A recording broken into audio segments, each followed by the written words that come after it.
last we left off, you have successfully broken out Angry Boy Merrick, one of the currently disbanded Four Corners from Teague, a frozen prison town, while aboard Polaris, your flying dragon house, whom you told to fly north for the time being.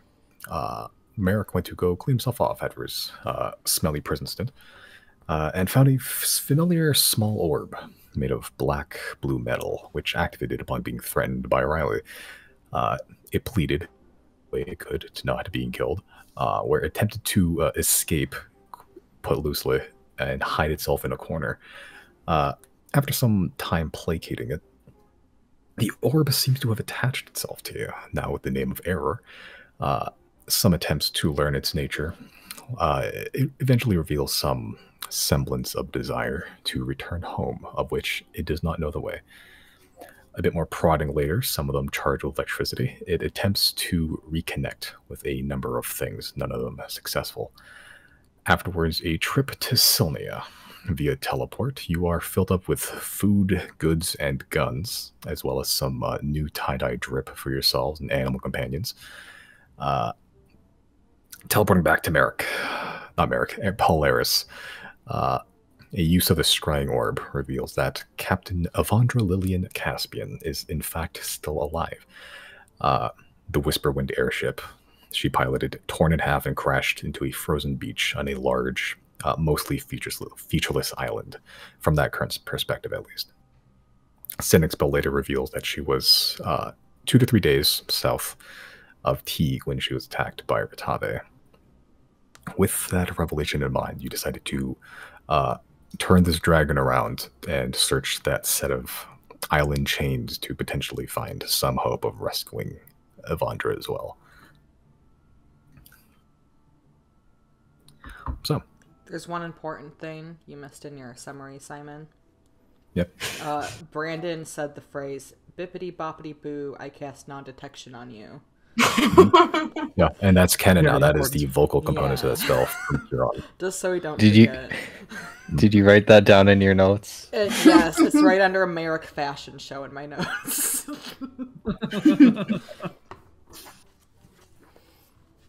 All your spells have to have some magical words from now on, just as a wizard of whimsy. It's a sign that you're improving. You're leveling up. All right.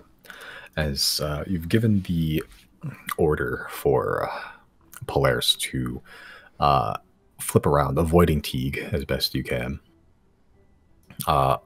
Unless told otherwise, I'm just going to assume that Polaris is going to follow that route exactly. That in green. That seems fine. Yeah, sort of. I wanted to go to that bottom island. Are those bottom islands too? Yeah, give or take. Yeah, you can make adjustments on the way, but for now, that's roughly where you want to. Yeah. What be doing? Okay, as you can all feel the lurching and turning, almost like with a 30-degree angle to the left, as Polaris begins to make a fairly wide U-turn, avoiding the town of Teague, which you have fairly recently escaped. So we can open up my time stuff just in case.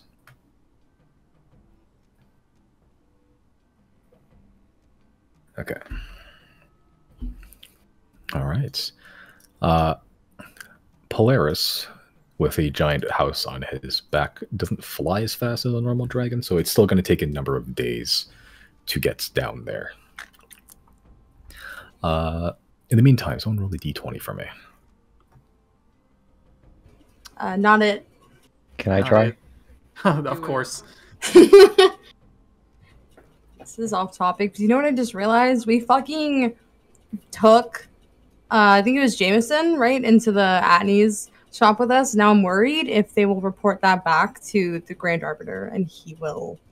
I mean, obviously, like, they're a traveling shop, so it's not like he can hunt them down, but they're helping us right now, even if they don't realize it, and I'm worried that that's going to get them in trouble, but it's for another day.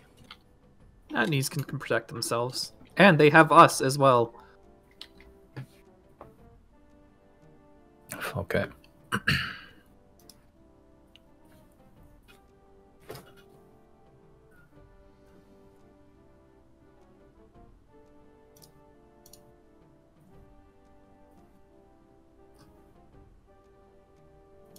No, that's not good.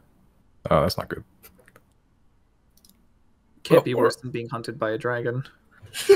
That's very true. No, Being just my hunted by a true dragon.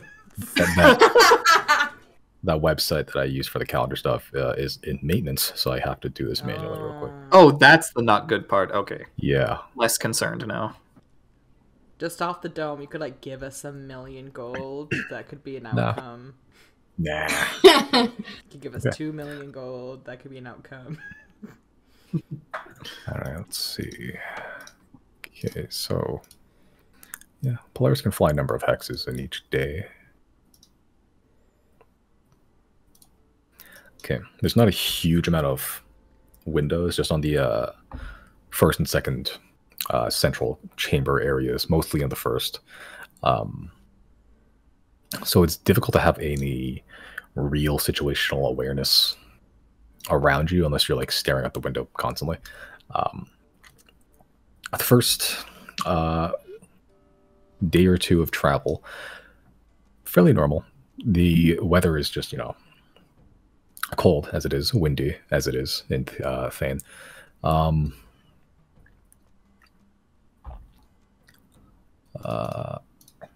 there anything you guys would like to do in the meantime during these few uneventful days? Just scope out the area with my scope. Okay, so you go out to, I think, what was it? The dining room. I think it has like the biggest window that has like a central like view back, I believe. No, front, sorry. That's like the biggest window in the house. So you sort of just, you post up like a you're pulling Hitman 2 just up at a window with a sniper rifle looking out through the window. Make a perception check.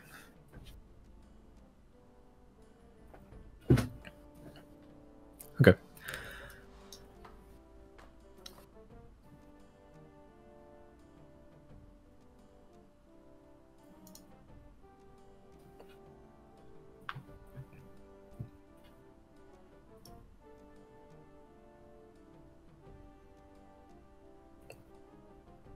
Okay.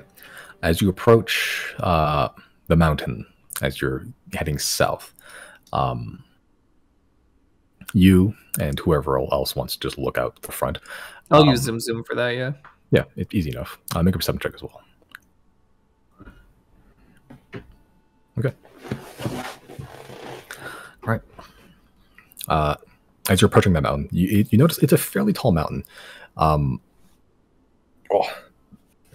It's not so much a mountain range as it is just a single, or at least a large cluster of mountains that sort of point, all coalesce and collect into a single, very tall, very wide point. It is tall enough that like players has to swerve around it unless you want to go even higher.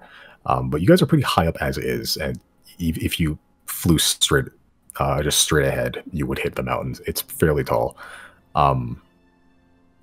Well, a marvel of nature, not the most interesting thing. As you look down, both of you can see there's, for lack of a term, signs of civilization closer to the base of the mountain. Using your zoom and scope from your newly acquired sniper rifle, it's easy enough to spot visible foot trails, or at least trails, like paths that have been trodden enough that it's been packed down semi-permanently with snow. You know, there's track and cart tracks, Jesus, and just, signs of life. And as you get closer and closer to the mountain towards the base, you can see they all eventually collect at the base of the mountain. Several wagons and carts. You see a number of dog sleds with a menagerie of just huge wolves at the helm. And you see people walking around. Hard to make out too many details, but they look similar to people from Teague, the guards at least.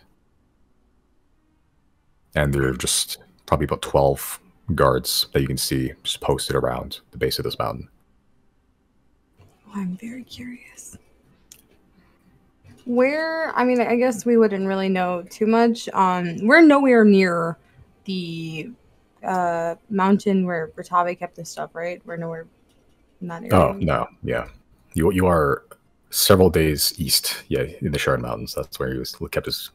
that was the mountain that he left his lair in. You are just in the Spear Point Mountain. You are a single mountain, just closer to Teague, that you guys haven't been to yet till now. Are there people out there? You said there's guards walking around? Riley and Chris spotted guards, seemingly, that look very similar to the guards from Teague. Okay. Do we see any of them, like, bringing out weaponry at all? From your perception check, and the fact that you're high up and the speed, you just see them. It's hard to make with details. They don't see them doing anything. They're sort of just stood around the base of the mountain. If they're doing something, you can't really make it out. Okay. But don't see any activity beyond just 12 guards-ish standing there.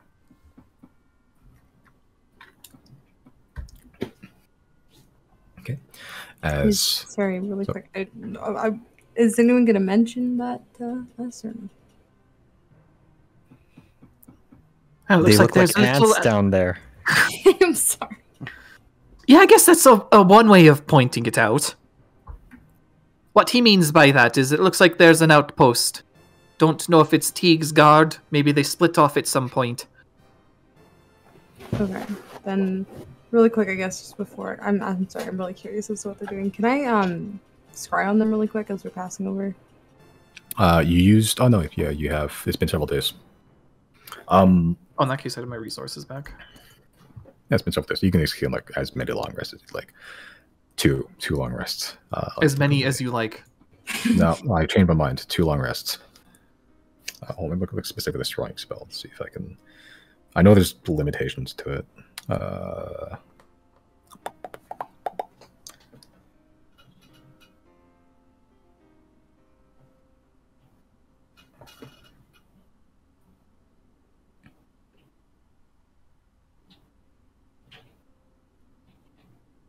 Okay, wisdom saving throw.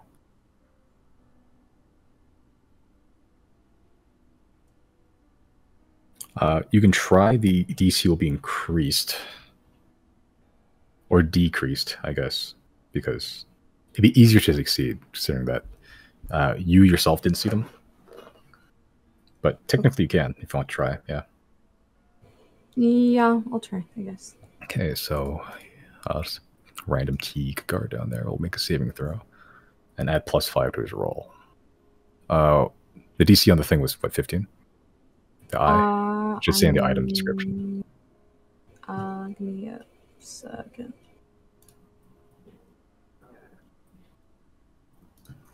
Don't worry about it. He failed. You rolled a 2. Even with the +5, that's not, yeah. Okay, as you have some image in your mind about what's going on down there, told by the 2 elves with, their elf eyes, you use the scrying orb, and that golden ball sort of unfurls itself inside the glass sphere it's encased in, and your vision, instead of shooting up like it did before, it shoots straight down, a couple 100,000 or so feet below you, and you are scrying on just a random guard, just a normal human guard, just looks like probably late 30s or so, sort of has some stubble going on. And you see he's sort of just standing there on top of a raised platform with a couple of other guards. Across the way, another raised platform, almost like scaffolding, with probably 2 or 3 guards on that one too. To his left is just the snow road that was spotted before. To the right is the base of the mountain. As you sort of just looking around, you can see that the base of the mountain there is a series of lights going down into a tunnel. It appears to be like some sort of like mine shaft or something. Fairly large, like probably about 20 feet, 25 feet, 30 feet wide. And you see on the inside about 4 of those red-robed mages sort of just stood around inside the tunnel that the elves can see from above. And you also see a number of prisoners that seem to be just mining it out. You can't see further into the tunnel itself as it sort of just curves to another direction. It just hits a wall. But you see the red-robed mages and a number of prisoners that look very similarly dressed as the ones on the inside, with like a very shitty just fur cloak thrown around them. Other than that, they look miserable. Some of them are laid in the snow at the very entrance, just piled up, and there's sort of just frost collecting on their clothing and their skin. They don't seem to be moving. But the guard that you're scrying on, just randomly picked, just sort of sitting there monitoring the situation. Okay. I will share that with the rest of the group. I suppose it shouldn't be a surprise that Teague has some sort of secret operation going underway. Prison labor.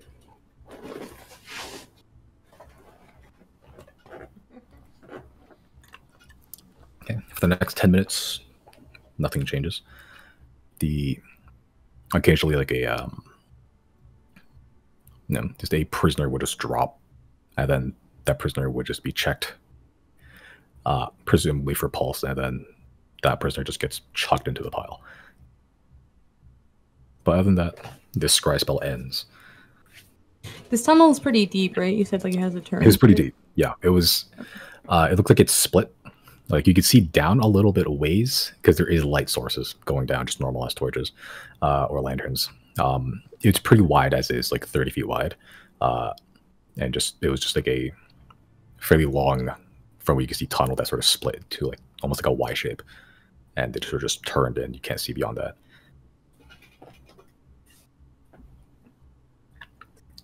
Okay.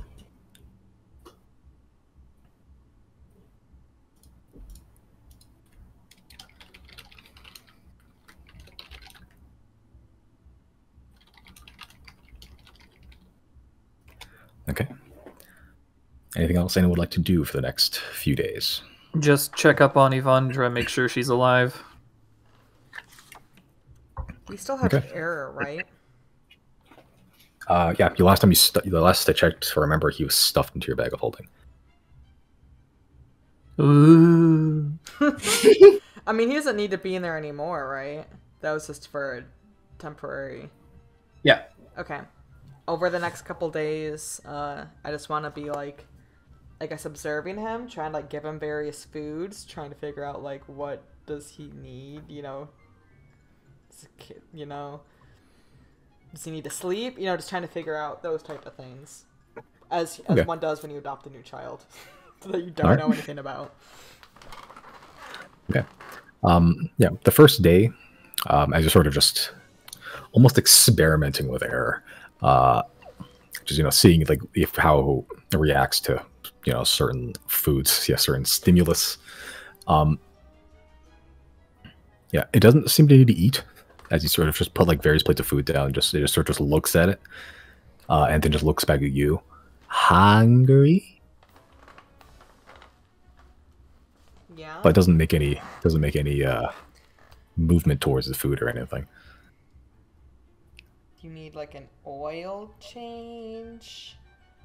How many miles before I need to do that? Where is its check engine light? You see a left turn signal just pop up on the left side of its head. Yeah, just sort of it doesn't seem to act for the few days that you're sort of interacting with it. It doesn't seem to behave any differently than it has been. It does seem to shut down at some point during the night, just like, you know, just sort of just roll into a corner and just sort of just deactivate it. Okay. So it's the closest approximation you can think of sleep. You're not sure if that's what it's actually doing, but it sort of just, you know, finds a spot and just the light, the central blue light sort of just shuts off. Okay. With any like spare blankets or pillows, I don't think we have any of those luxuries, but no spare clothes or anything. Just try to make him like a little nest. Like a cat bed. Yeah. Yeah, you have you probably have any number of just clothes. You've stolen a lot of clothing from a lot of people, I think. We bought some clothing point. just last session. There you go. Yeah. I vaguely remember you having a lot of clothing, just generally as a party. Yeah, you have, you know, spare just cloths and stuff. Your old clothes that you've replaced for winter clothing so far, you can just use that as well. A good number of clothing articles to make a makeshift nest for this small sphere, which it does. It sort of just makes like little cat biscuits, but instead of like, you know, pulling on it, it sort of just rotates in place like a you know, like a basketball player on a finger, and it sort of just like makes this perfectly spherical indent in the clothing. I love it.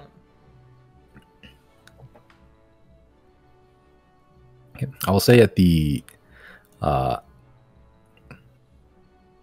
the like second night, as it sort of just makes into the bed, sort of powers off, and then as you're about to leave, I'm gonna switch the music around because it's real loud in my ears right now. If you switch it to horror, I'd kill you. Not horror. It's just And on the second day, when you think he's going to bed, the combat music starts. You're now fighting an Emmy from Metroid. Yeah, as you turn around and leave, you hear this, and you just turn around, you see a spark flew out from just like some open pore it had. The light flashes for a little bit, and it sort of just looks around before it powers down again. And every so often, you just see another spark just shoot out from it. It doesn't cause a fire hazard so far, but it goes on and off for the next 10 minutes or so.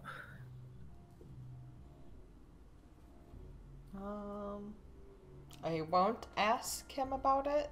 One, because he can't talk that well, and two, because I want him to feel comfortable and doing whatever it is he's doing. So I'll just observe that and not say anything. Okay. At least he's doing it in the house.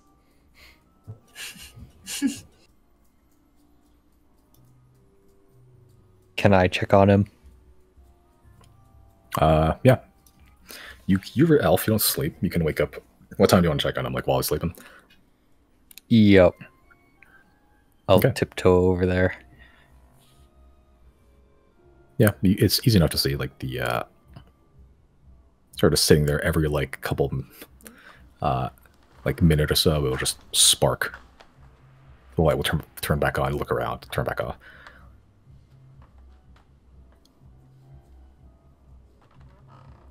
Yeah. Can I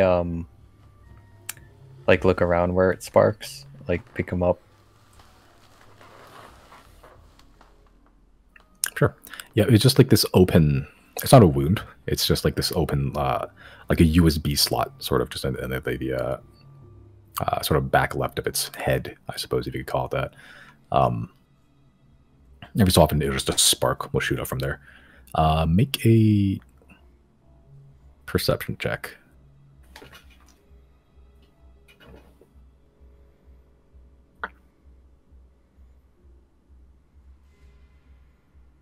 Nice. Okay, you have dark vision, and the perception check was pretty good. You're sort of looking down the USB slot, like looking down the barrel of a gun. You know sparks fly out of this, but you're going to put your eyeball right up to it anyway. As you're looking down with your dark vision, you can see just a series of wires and cables that are like sort of moving on their own accord, almost like worms. And they're almost trying to like intertwine with each other. They look like some of them have been torn and frayed, and they're almost trying to like reconnect with itself. And every so often, a spark will shoot out from that.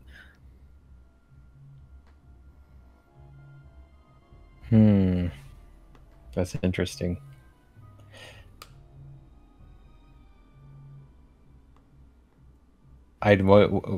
Yeah, I don't know if I would know what they would be trying to do. Yeah, not really. No, you're not a mechanist, and even if you were, it's this is far advanced, far more advanced than you've seen. Can I stick my finger in the USB port? Sure. So, are you gonna lick your finger first or no? Sure. All right, cool. So, like you're about to give this like this big ball of wet willy. Just and you just stick your finger in it. At first, nothing happens, and then as you're sort of leaving it there for a second, you feel a fairly sudden shock, like you touched like static electricity almost, as a spark sort of shoots out and sort of like zaps you a little bit. Not enough to cause damage, but not the most pleasant thing you felt. But it didn't seem to react beyond that. When is this happening? Like a few minutes In after the you. night. Yeah, in the night. Like within that 10-minute span, has been doing this. Okay, so Jana's still awake though, because I think she'll hear this and come back to see what's happening. Just ask, what are you doing? I just put my finger in this thing. Why would you do that? Because as there's something moving in there. What if, instead of, if there's sparks coming out of there, do we know how electronics work? I feel like there's a baseline of, that waters don't mix with them. Why don't you shoot, like, some air? Like, you put a little wind gust down there, see if anything shakes loose. Then put your finger where you could die. My wind gust would probably be too powerful. Potion's not too powerful. You're trying. Can you not? I could scale blow in back it. a little? Yeah, do that. Yeah, I'll blow in it. Okay. The NES cartridge erodes slightly more. And you blow in it. Just the wind sort of comes back at you as it hits a solid object. I'm gonna put in your NES now, or what? Did anything happen? No. When you say something's moving inside it. Yeah, I'll go to Jana and show Jana how the wires are like moving. Yeah. As Chris sort of shoves the ball into your face. You can see down like this like opening, this sort of like sizable square opening that wasn't there before. But you can see with your dark vision just like several clusters of wires sort of just separated, and there's like moving, trying to reconnect with itself as sort of just like a wound closing almost. Seems like it's trying to heal on its own. Maybe we should let it do its thing. Yeah, or maybe there's a missing part somewhere. I still think we need to get Mondo's eyes on this thing. Yeah. We could maybe get him to check it out. But I think for now I'll just walk around the house and try and see if there's a part, something missing. Just don't go sticking any forks in it, okay? Do we have forks? Yeah. Jana locks the fork drawer. She puts like a big child safety lock on it for Chris. Like a big ass padlock. Yeah. All right. Yeah. If make an investigation check for rolling for find parts.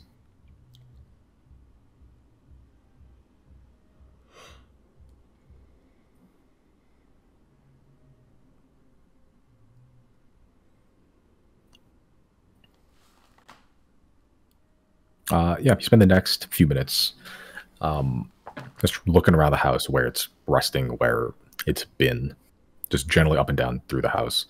Don't find any missing errant parts or anything. You find a giant padlock on the fork drawer, though. Oh,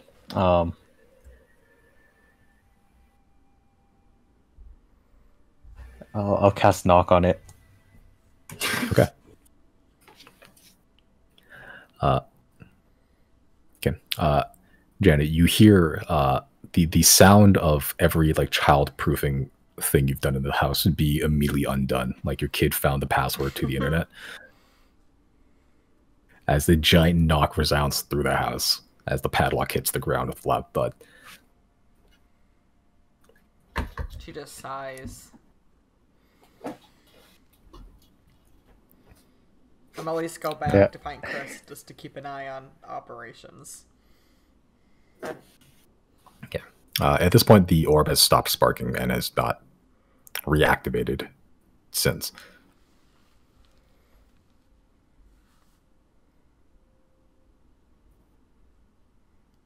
He's not coming back? The orb? The orb? Is orb error? Yeah. Right, so he's not waking up. Yeah, they're just sort of just sitting there in the corner now. Just in its little bed.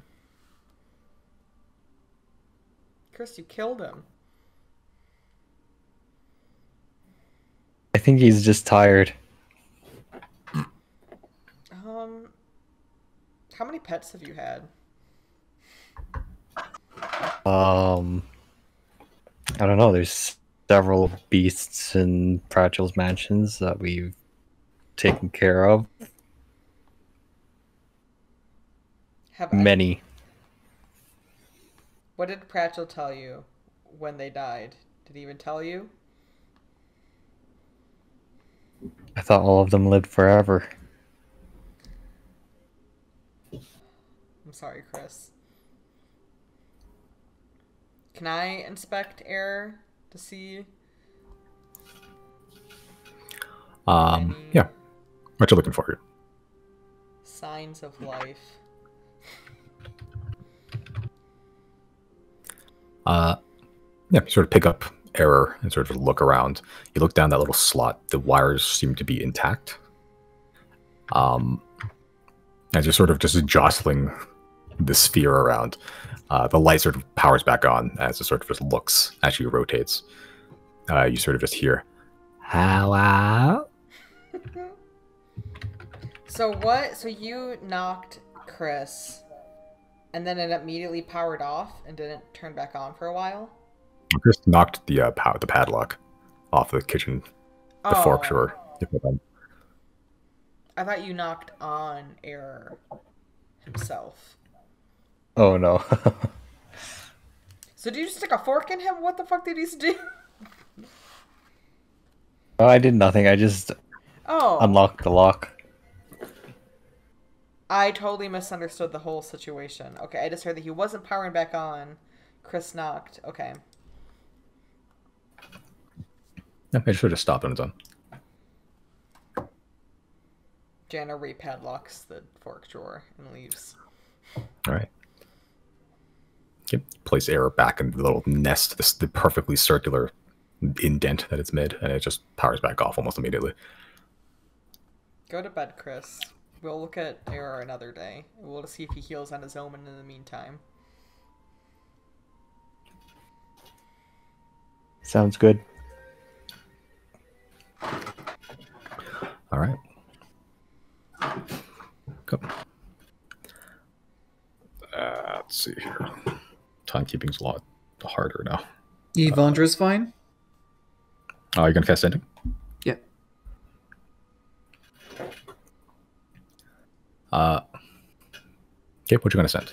What you gonna say? Oh, just checking in. We're still probably some time away from the coast yet.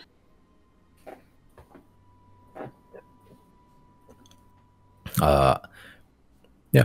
Vunder responds. Vunder just goes, oh, Jesus. Vunder sort of just goes, keeping busy, boiling snow for water. Engine room's still warm. Been living there.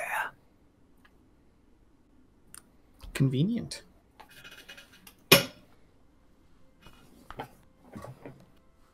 That's all. All right. All right. A couple more days pass. You're officially across the Spear Point Mountain at this point. To about there.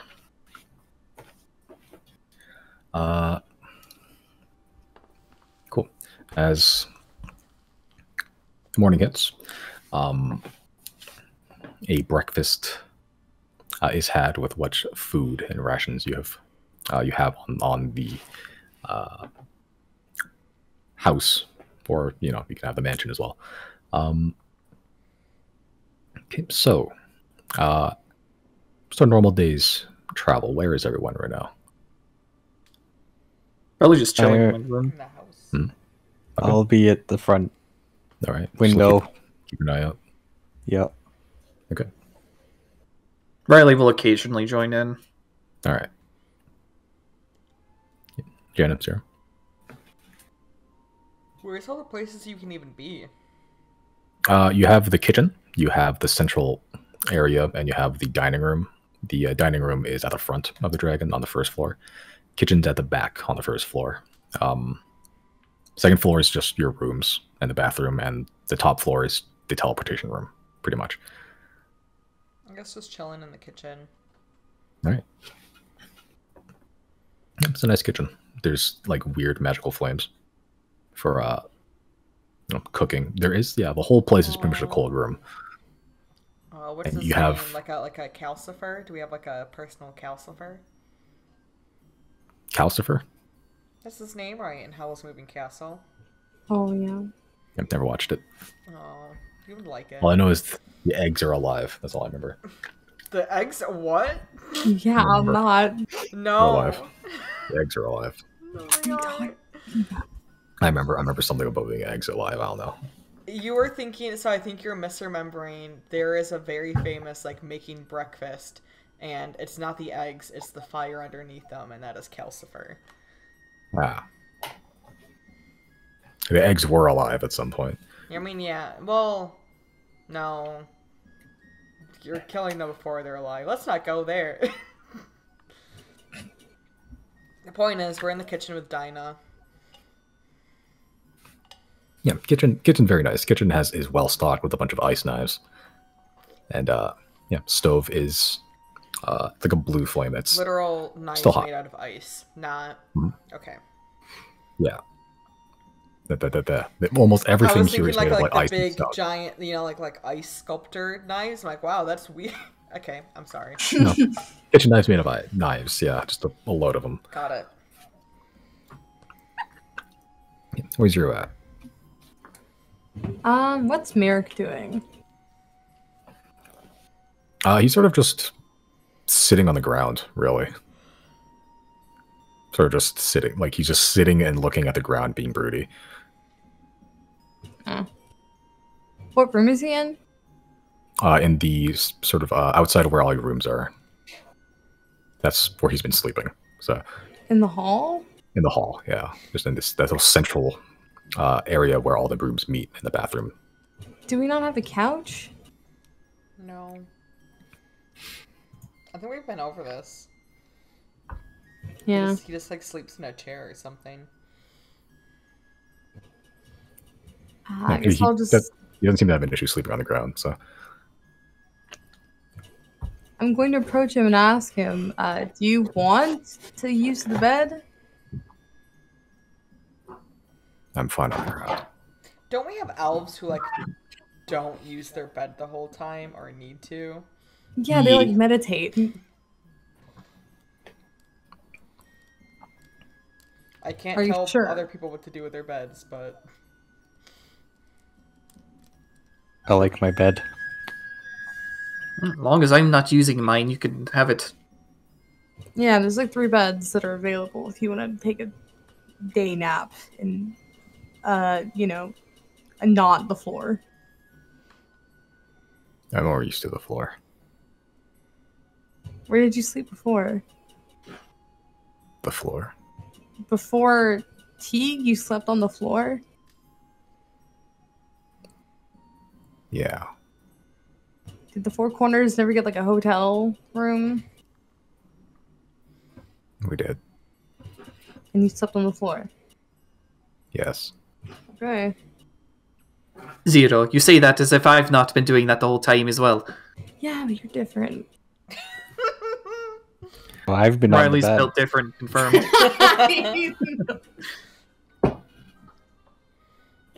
I think I just want to spend the day, like bugging Merrick and looking after him. Not looking after him. That's just bothering him, keeping an eye on him because he otherwise is just left to his own devices. And I don't want to give him peace.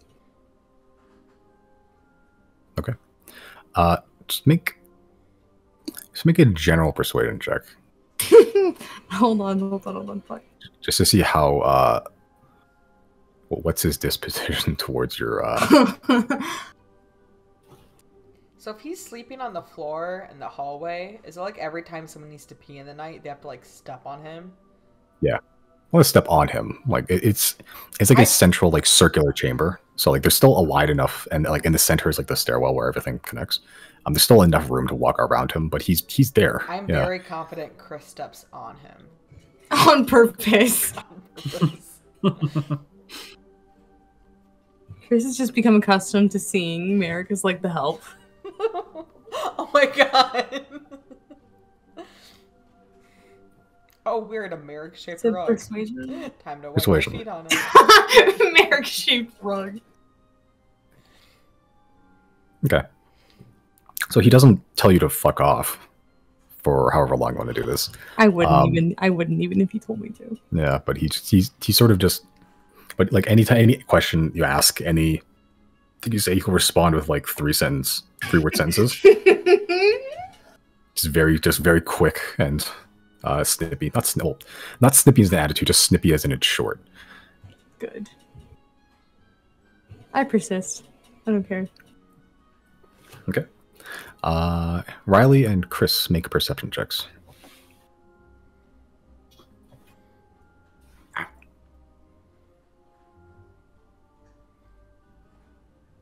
Dang.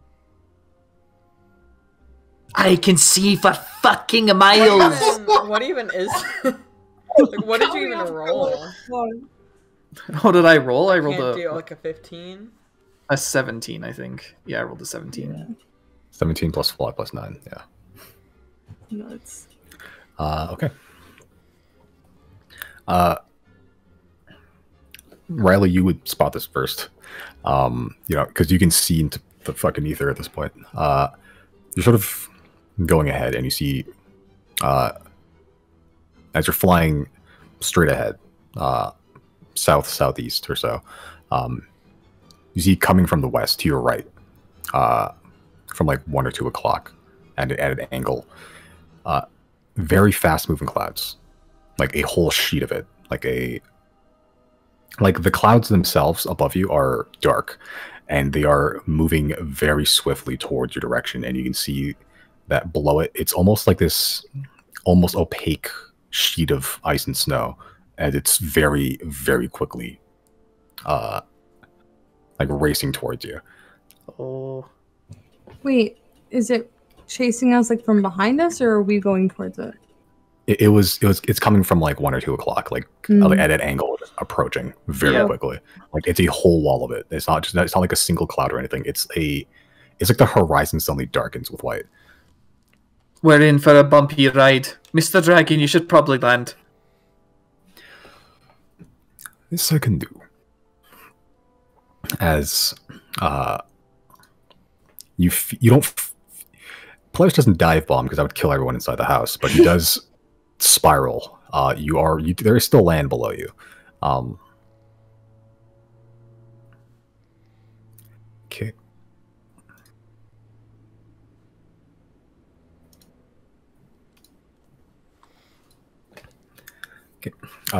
before even he's able to hit the ground, that fast approaching set of clouds, that sheet of ice hits you. Immediately, you can feel the dragon almost tumble a little bit and just get hit with this massive just pressure of wind and just ice and snow. You hear like almost like someone's throwing stones against a house. Like, it's how loud these little bits of fragments of ice hitting against it are. You can hear the windows rattling as the dragon doesn't tumble out of control, but it is a very bumpy ride. I do need everyone to make dexterity saving throws. Oh, good. Decent at those. Is this based on smell? It is not. No. You can smell if you want to. I can smell my friends behind. Yeah, so where are you gonna go with that? Whoa, did I? Hmm? Oh, I don't eat. I think I did that on Giorgio's sheet because my tabs are mixed around. Uh-oh. Will you allow me to just scrap whatever I rolled and just re-roll one for Jana, one for Giorgio? I have no clue whose I clicked on. Yeah, that's fine. Sure. Okay, that's sorry. fine. I know that's a nat. You can give them a nat run to whoever you want. Okay. I legitimately have no clue who was I clicked though, because I was too busy making that dumb fucking joke. This is fair enough.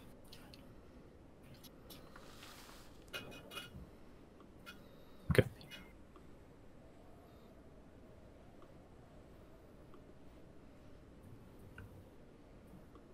Okay. The dragon suddenly lurches in one direction as a even bigger gust of wind hits Polaris and almost tumbles like 9 degrees to one side before regaining balance. Riley, Jenna, and Zero, you're fine. You manage to not anticipate it, but react enough to it that you don't hit the walls with any great force. Chris and Giorgio, you hit the ceiling pretty much, like with tremendous force. As you hit the ceiling, you hit the ground almost immediately from just the forces acting on you. You both take 13 points of bludgeoning damage. This is for Giorgio. Giorgio, yeah. Okay. Yeah, as Jenna, you see Giorgio just hit the roof of the room that you're in and then hit the ground just like on the back. Okay. And as the storm gets more violent, you can hear you're almost afraid that the icy windows are going to shatter with how loud they're rattling. You can barely hear anything around you with how much ice is hitting you right now. And weirdly, after about a minute of this, everything just sort of stops. Riley and Chris, you are currently both by the main window. For as far as you can see in front of you, you see snowflakes and ice fragments almost suspended in midair. They're falling, but they're falling at a much, much, much slower rate. It's white as far as you can see. You can see a little bit into the distance. You can see the head of Polaris, but then it's almost still blended in. Just with the white vista in front of you. You can see that there's fragments of ice that are like 3 inches long, almost like shards of glass, and they're just suspended in midair, and they're slowly falling like snow. Anyone that's by a window can see this as well. And the first thing you notice is the edges of that window begin to frost over, which is weird because they're already made of ice. You can see elements of the house that you're in, the walls, begin to frost over. You also always realize it is getting very, very cold in here. Even through your winter clothing, even in the house sheltered from the elements, it is getting very cold in here. Hey, Mr. Dragon, how you holding up? I have no nerve endings anymore. I am doing okay. I can't tell if this is a normal phenomenon or not. These windows should not be freezing. I took damage, right? 13 points of bludgeoning damage from hitting the walls with force, yeah. Okay. Can I? Can we as like a ranger, do I have any like knowledge of like what's normal for this area? Like, is this, you know, unheard of? Make a nature check or Arcana check. It's up to you. Have there any been has there ever been historical accounts? Make a history check. Can I make a check with my dagger? Too? Yeah, you can make nature, history, or Arcana. Up to you. I'm gonna go. Fuck. Hold on. I guess I'll do history. Actually, no. I'm gonna do Arcana. If that's okay. Okay. Okay. Okay, I'll start with nature one first. Yeah, Jenna, you've seen a few snowstorms up here. This is not normal. Like, you're looking outside, the temperature is like massively low. Like, it is way lower than it has any right to be.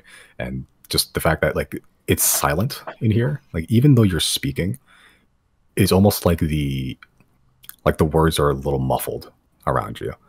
Like, this is not normal. This is not a normal storm. I can bear that. I'm like, this is nothing like I've ever seen. This isn't right. Yeah, Chris, going through any history books you've read about the Thane and its weather patterns, you know of a few stories of whole ships, especially like as far as people have been aware of Thane, whole ships just dying, pretty much, like going to and from Thane and traveling anywhere in the Whaling Sea. Ships just coming back to port with everyone dead, but nothing stolen, nothing nothing taken, nothing broken, no battle damage or anything, nothing that seemed to attack the ship. Everyone just died. And this happened enough that people discovered that there is a series of weather patterns that sort of just circle Thane that are very strange. And reading through the accounts, this seems very similar, where it becomes a very violent storm for a minute, 2 minutes, and then it's silent. And it's unbearably cold. These are called silent breaths. And no one really knows why they're there or where they came from. Zero, you have some knowledge about that. Cycling through the font of knowledges you have, this grand library that you have, some of which at your disposal. Thane wasn't always frozen, and an event happened that did cause it to be frozen, and the silent breaths are a sort of symptom of that. So the silent breaths are not natural. They are responsible for a lot of deaths. Just a lot of people at sea, they're not prepared for them freezing. Even the ones that are prepared for them, that do know of them, how to navigate them, still freezing to death. When we were flying and this was coming at us from like 2 o'clock, did it seem to be like tracking us and chasing us, or was it just that we were on a path of collision? You know what I mean? It seemed like just a path of collision, just like the horizon was just clear for a little bit, and then probably spotted it, and then like a minute later it hit you. Like it was like that whole section of the horizon just turned dark, and like the clouds are dark, but the snow and storm I was bringing was white, just snow and ice. I was need everyone to make Constitution saving throws for me as well. Is this based on magic?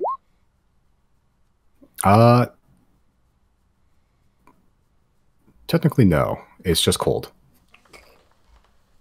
It's magically caused, but the result is just cold.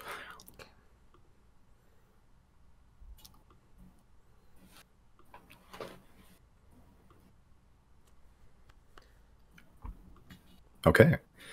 Gosh, roll 20 painful tonight. All right. Okay. Despite the extreme unyielding cold, despite the just sudden onset of this frigidness and the fact that the house around you made of ice no longer provides shelter from the weather outside, at least for the time being.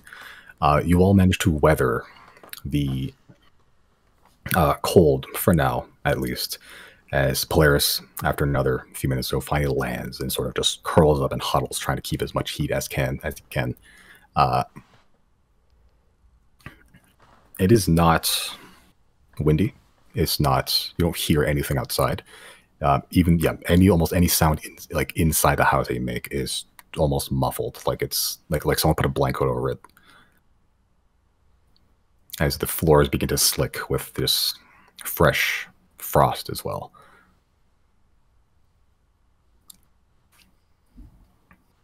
I'll cast Detect Magic as a ritual. Okay. But before I do that, I'm gonna use the cold resistance potion. All right.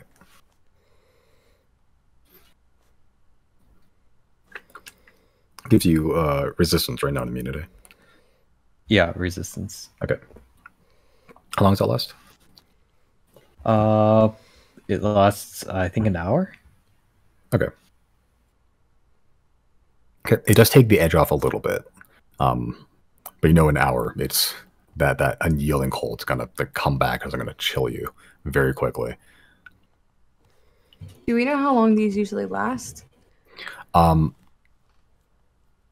I'll say with the history check, that highest history check Chris made, the ones that have experienced and survived have mentioned they can last anywhere from a few hours to a few days. We should probably get out of here. Like, not fly, maybe, if Polaris isn't able to, but if there's somewhere Chris can, like, teleport us to or something.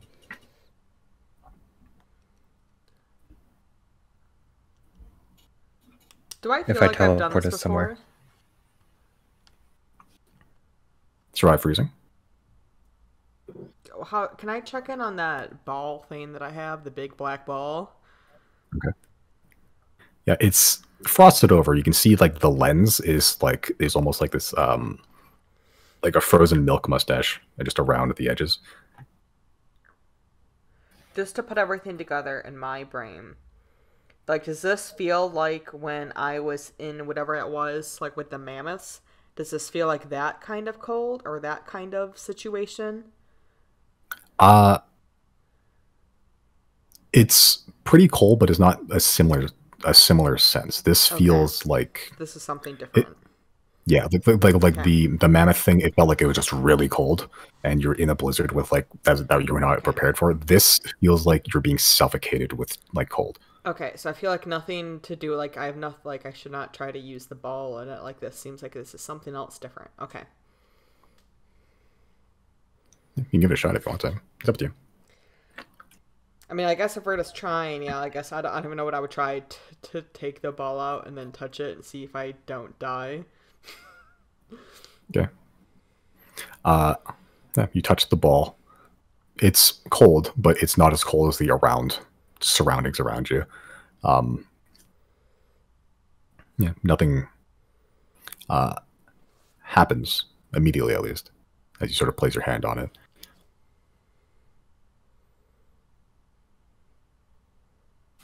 Okay. I'll just keep it out just in case. I don't know what it would do. But, yeah, I agree. We need to get out of here. Okay. You hear the deep, rumbly voice of Polaris through the floors. Understood. I shall try to hasten our journey out of the storm. Okay. As Polaris takes off, once again, you can hear the muffled wing beats. Pretty much the only source of sound right now, outside of anything you do.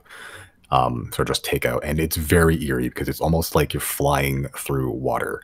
Except it's because there's no wind. There's no signs of resistance that you're passing through. It's just like dragon gliding, like almost like a sea of milk. It's very, very strange.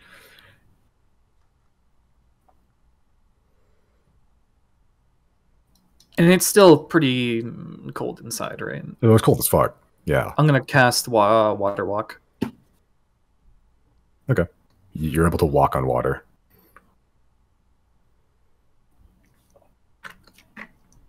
And fogs and clouds, if you want to. Just in preparation, something goes wrong. All right. Okay. The next 4 hours or so, that you're still inside this weird silent storm, this silent breath. Okay. I need another round of Constitution saving throws for him, please. Oh, that's not good.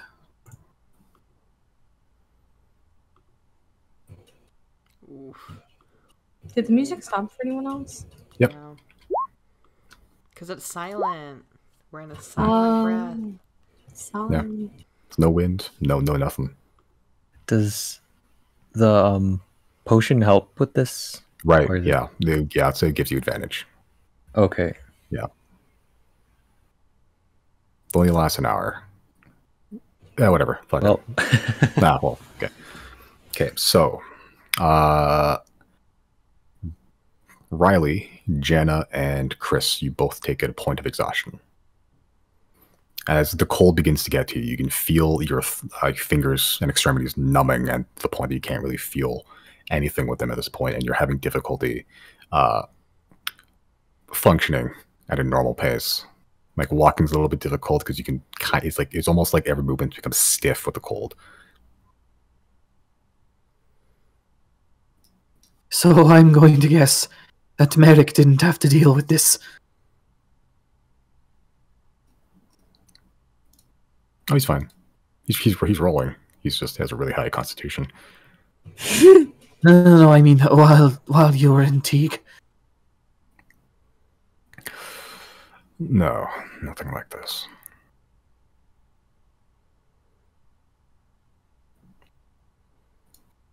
is there a thing on Roll20 to put on Track the... exhaustion.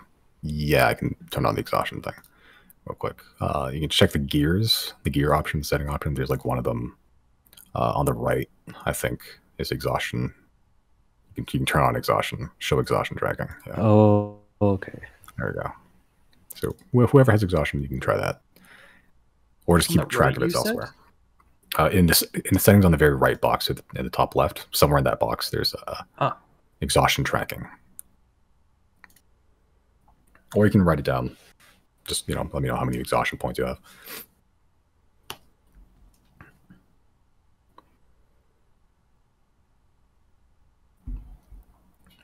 Okay. All right, as Polaris keeps flying silently, like you can hear like little bits of ice hitting the windows a little bit. Even then, despite the size of the ice fragments lingering in the air, there's still doesn't make that much sound. Okay, another 4 hours or so. Still flying. You're still within the silent breath storm. And looking at any window in any direction, you can still see you're surrounded still. Even though the sun has begun to set, to the point that it's nighttime, you still can see it's like whatever ambient light still is peeking through, you can still see the sheet of white that surrounds you currently. Can we tell if we've made progress? Like, if we look down, do we see like everything's passing at the speed it should be passing? Yeah, if you look out, you can still see stuff moving. It's like looking at a light post while you're in a car. Like you can still see it moving. It's just you are moving seemingly, but it's almost impossible to gauge exactly how far currently right now. But seemingly you're moving. Like yeah, you can see progress. Like if you look down, you can still see it's like elements of oceans and ice flows still passing below you. If we don't know how far out this is, we should probably hurry and get out of it, because who knows if this is already passed or maybe on its way, or if it's large enough to reach Evandra, because she will die. This will kill her in minutes. Yeah. Yeah, we should probably check on her. Yeah, I'll be like, hey, Evandra, watch out. A silent breath has hit us. Oh my god. We don't know if it's en route to you. Well, Riley's at the. I almost want to like at the same time that Riley's giving his message. I want to use. Wait, no. I can't scry today, right? That was a different day with the guards. That's totally different. It's, yeah, we've slept. We've slept. Yeah, it doesn't new day. Guys, you can do it. Okay, so I'm gonna scry on Devondra as Riley's talking to her, so we can get like a almost like a play by play. Yeah. Trying to triangulate where she is. Okay. I'm gonna step away for 1 second while that happens. I'm still listening. Okay. Sure. Okay, Vondra has to make a wisdom saving throw.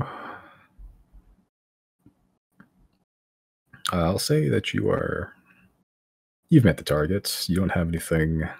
DC, I think, is 15. Although I guess if you want to use the map that she gave you, technically that's a possession. Hell yeah. I guess so that's -4 initiative. So I roll an 18 -4. So that I believe that succeeds. Just barely. Barely. I think the DC is 15 on the screen. I'm pretty sure it is.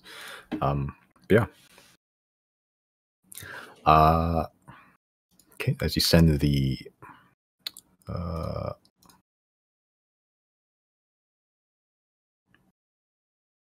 okay.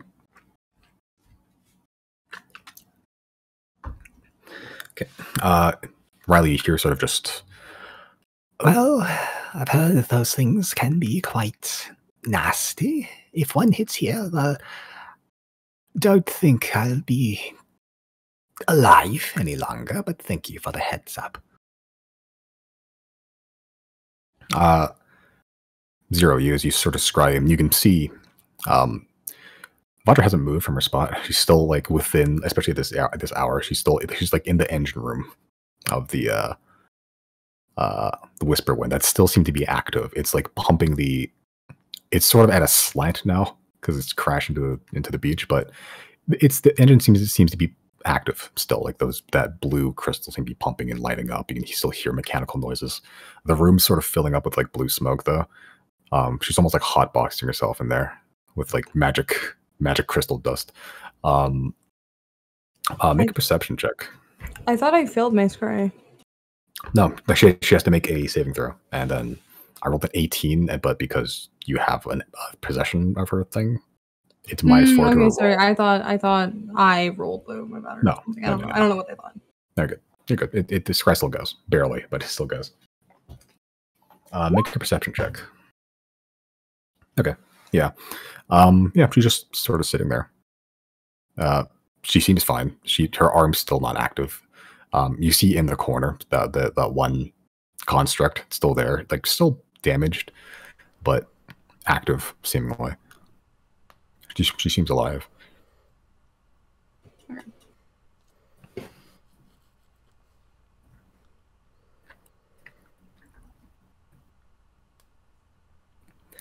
All right. Cool. You guys gonna do anything? Or are you guys gonna try to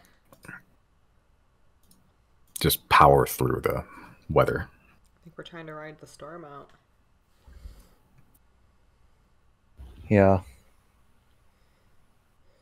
Do you have anything to give us like an advantage? I've already looked through my spells. I got nothing. I mean, I can inspire us all if you want that.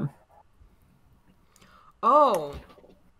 So is our house I thought, a willing creature? Polaris is a willing creature, yeah. Can I cast protection from energy on him? Okay, against cold. Yep. That gives him what, immunity to... Has resistance to 1 damage type of my choice, which would be cold. Okay.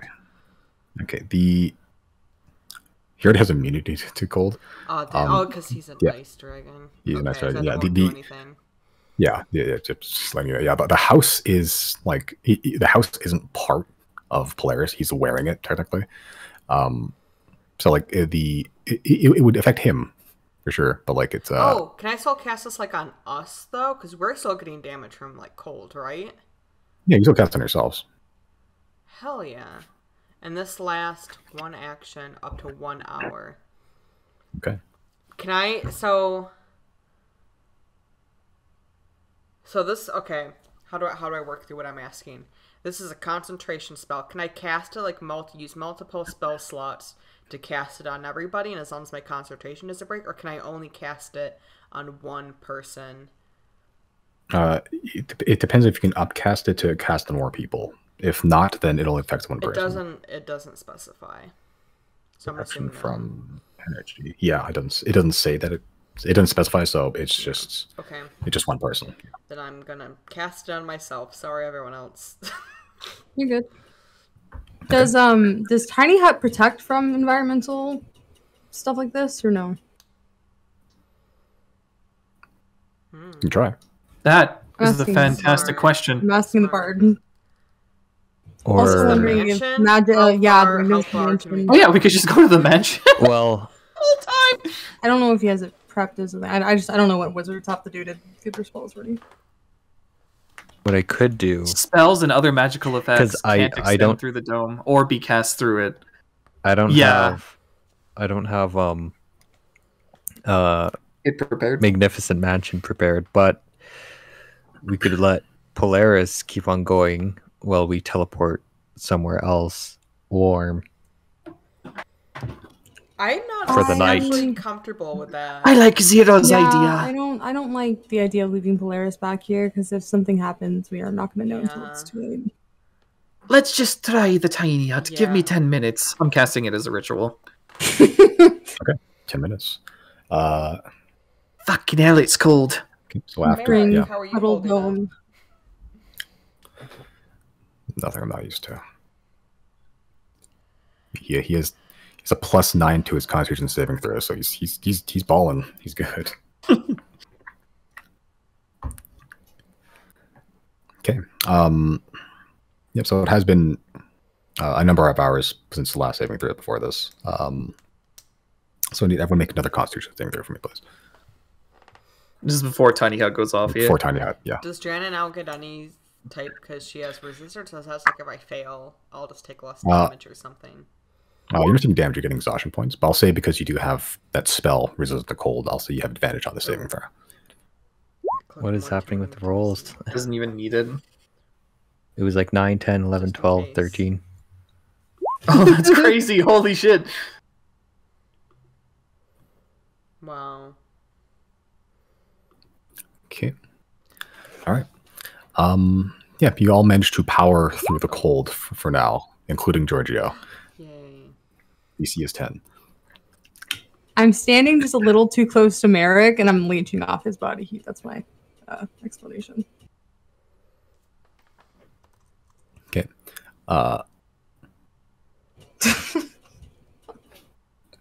You guys have access to the travel token? I guess you It's do. in my. It's like literally a thing I can. All right, cool. Yeah, that's for What's that other little explore characters. picture? He's like a built-in sprite with a chibi. It's a chibi sauce Japanese salary man. Because I didn't want to make a token for that yet. Because I was lazy. Yeah, but you all managed to power through the cold for now, as you're all sort of huddled around Riley or Merrick, depending. It's like me during a fire drill. But Riley eventually casts a tiny hut. As the big dome. I'm sorry, I didn't mean to derail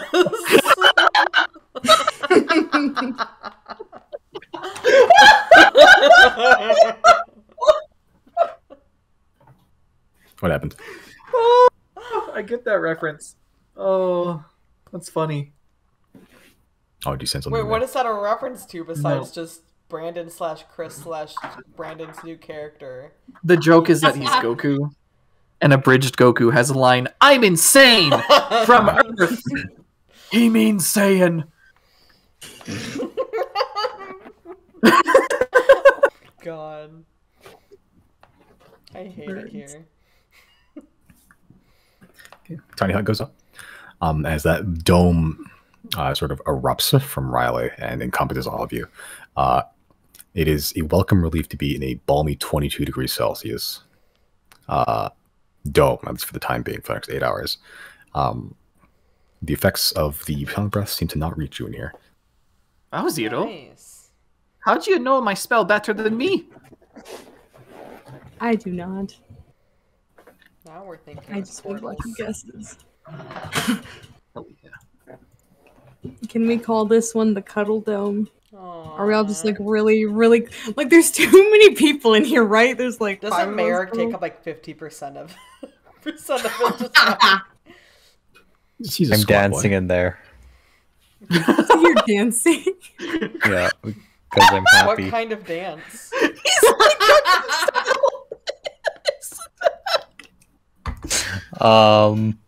What kind of dance? The special dance. Chris is taking up What like is- double the room because he needs to dance. I need to see your special dance, Brandon. Like, give It's the I gotta get caramel more dancing. specifics. Oh. Yes, bring Little it back. ears. Bring it back. Bring it back.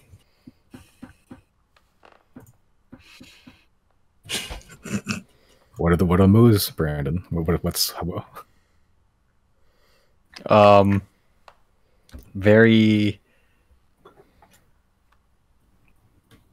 Yeah, very. I don't know. You move your I don't know hips how to back and describe it. forth, and It's then you like- put your little hands over your head. Form Yeah, some it's like, you know, tattoos.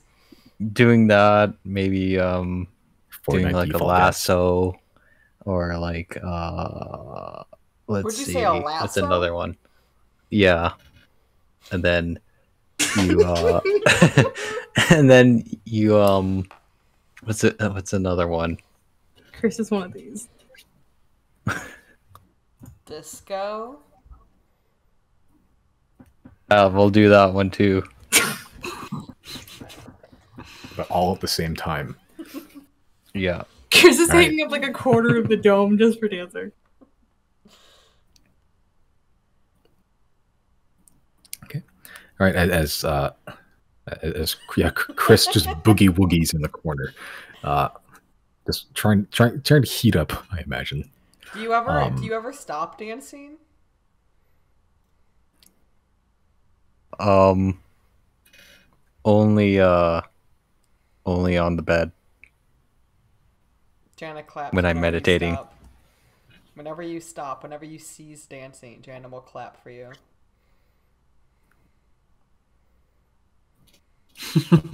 I forgot about orange shirt kid.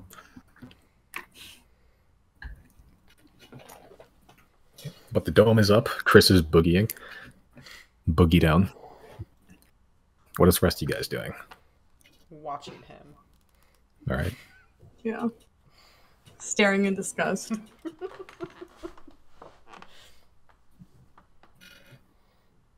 I wonder what the ocean looks like right now. Is it frozen over? That's a good question. Oh. Go find out. Riley, have you ever seen like a Fisherman. frozen pier? Like when the waves crash onto like a lighthouse, but it's also like ice out, so like it captures that moment of like the waves crashing and it's frozen in time. Did it do that in Teague at all? Or was it still like open water in Teague? When it hit the shore, it was still water, but like it was a lot of ice that piled onto the shore. I guess. Is that what it's called? I don't know. It was like a large like walled pier, pretty much. That was just hitting the wall repeatedly with just ice. Oh, after seeing what can happen in Teague, it wouldn't surprise me if that's possible. Yeah. I hope you find that moment and you enjoy it. I hope it's not in Teague. Have you ever gone ice fishing? I forgot if you Well, brought that yeah. in the session. We have. I went ice fishing to get a salmon. That's right. You were there for that. As soon as I asked, I'm like, I think this has already been done. The one where you almost yeeted yourself into the freezing ocean. Yeah. What are the chances if you go fishing out in that storm, you'll catch something? I've seen you catch fish out of the clouds. What if there's like a That's true. snowfish? Don't tempt me. I don't want to freeze out there. We'll get a good rest in, and then I don't know what I can do. Can I give you good berries to wean off exhaustion? I'll give you a cold resistant potion if you want to go and fish. Why are we all encouraging this? Oh my god! I'm kind of curious now. I think if we've all seen enough, Riley catches something insane in a place he shouldn't. Kind of like, let's test the limits of this. Mr. Dragon, how high up are we? My best estimates are close to 800 feet above sea level. That's a bit much. I don't think me rods reach that far down. Okay, we won't pressure you, but just planting that seed.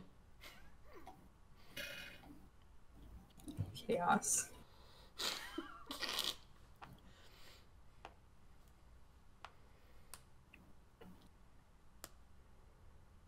All right. Anything I'd like to do whilst in the dome? I'm gonna continue bothering Merrick. Okay. Yeah, Merrick has shuffled inside the dome, but it's taken like a small outer part, like outer edge of it, like away from you. This is like a horror movie for Merrick, isn't it? Like trapped with us and an ice storm, and then we go to an even tinier dome inside. And it's this dancing where there's no fucking room. Like we're gonna murder by the end of this. You know what? I'm gonna read Merrick's mind for fun. He's gonna massacre all of us. Sleeping on the Just floor. the first layer. I don't care about what's deeper. Okay. The service out of Merrick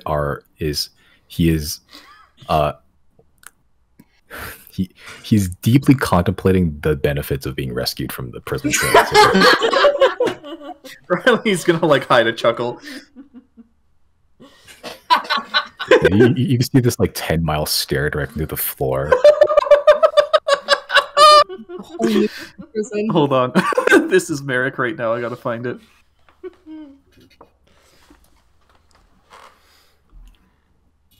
This is Merrick. Shut up. God.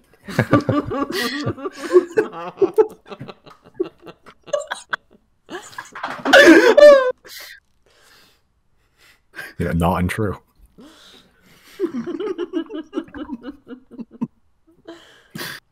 I've never seen but- that in GIF form. That's hilarious. How big is this tiny hut inside? It's enough to Tiny. fit 9 people in. It's tiny. Yeah, It's like it's like a 10-foot radius or something. something like that. It's called Tiny Hut. Yeah. Yeah, so like take 20 feet across. Can I make an just mid-session suggestion for a homebrew spell? Sure. I want the spell to be called Pizza Hut, where it's the same as Tiny Hut, but it's like a very tiny Pizza Hut that we take shelter in. I like that. How do you have enough room to make a pizza? Simon's like, It's furious. only the little personal pan pizzas can be made.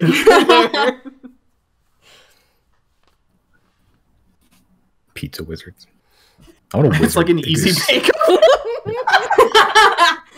Oh, that's cute. That's really cute. I'm pretty sure you can bake a pizza in an easy bake oven. Like they have the. Yeah, that's yeah, exactly. Oh, that's adorable. I'm sorry, I've derailed your session so many times, Simon. I like to call them as additions. Expansion packs. For a decent price. $29.99 for a large pizza. Okay. Anything you'd like to accomplish whilst in the dome? It is nighttime, so you Stay can alive. sleep. Oh, Well, sleep. yeah. Does sleep help wean off exhaustion? If you're not currently freezing, yes. Which we aren't. I get my whole 2 resources back. Hell yeah. So I had 1 exhaustion level. Do I just bring it back down to 0? You take a long rest. Yeah. Nice. Cool. Okay. Silent breath's deadly if you don't have methods of dealing with them. Ooh. Sorry. I'm trying to hide this spell. All right. Cool. So, long rest is had. Let's see if my...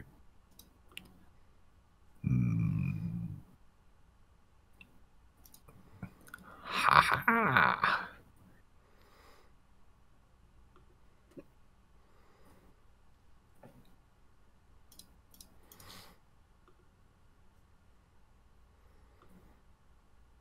Okay, my calendar app is back. Thank God.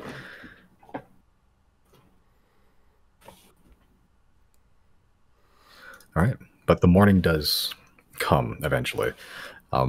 As you all awake, the hut dispels after the 8 hours required to sleep, and immediately the cold hits again. You're seemingly still within the breath, at least for this day. At least for now. Do you want to go back into the hut? I wake up very grumpy.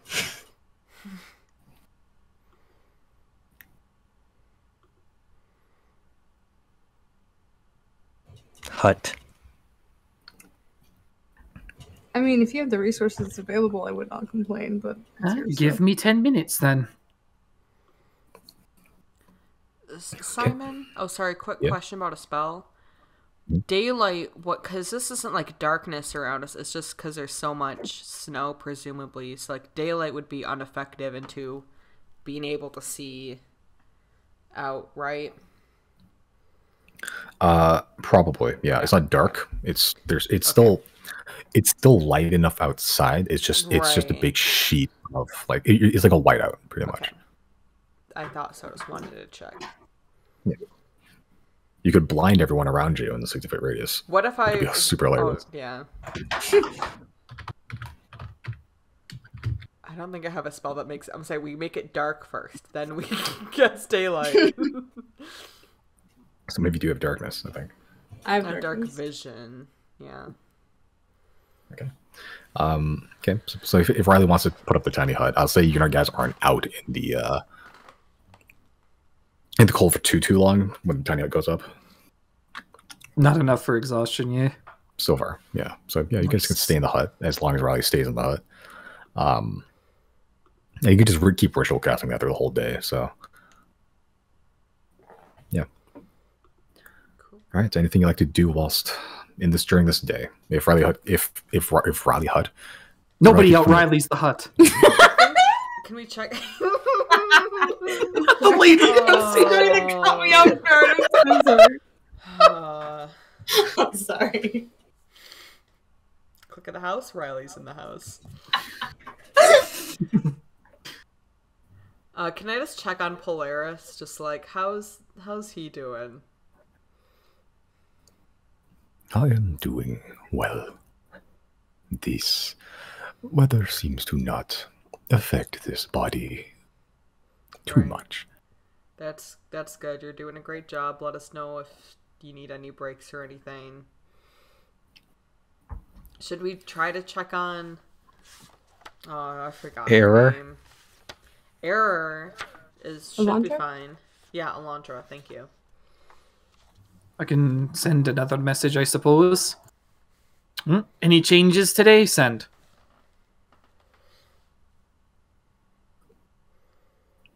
I'm still living, surviving. I went exploring the island a little bit. Didn't find too much of note today. Send again. So no landmarks we can use to identify, huh? Look for a crashed airship on the beach. There's a lot of. I'll leave it at that. I would suggest maybe telling Avandra to give us a signal if she sees us in the air or sees like a large dragon or something. I think we already did that, did we not? I don't think so. No, I already told her, like, hey, if you see a dragon, let's still, you know, do what you can to like, get the attention or something. Okay. Yeah, my bonder seems to be alive. Good. Okay. All right. Anything during this day? Does Era look like he's fine? He's collecting some frost, but functionally seems the same. He's slipping, sliding more on the ground when he's rolling around. Doesn't get as much traction, seemingly. Is there enough room for him in the tiny hut? Yeah, he's pretty small. Alright. Making room for one more. Small. Small. I'll send to Claudine and ask, do you know how far silent breaths usually travel?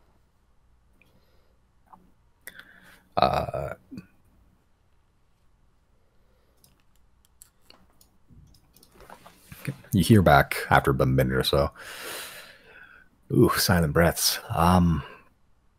They can get pretty big. They meld and move pretty fast. It depends. They mostly happen on the sea.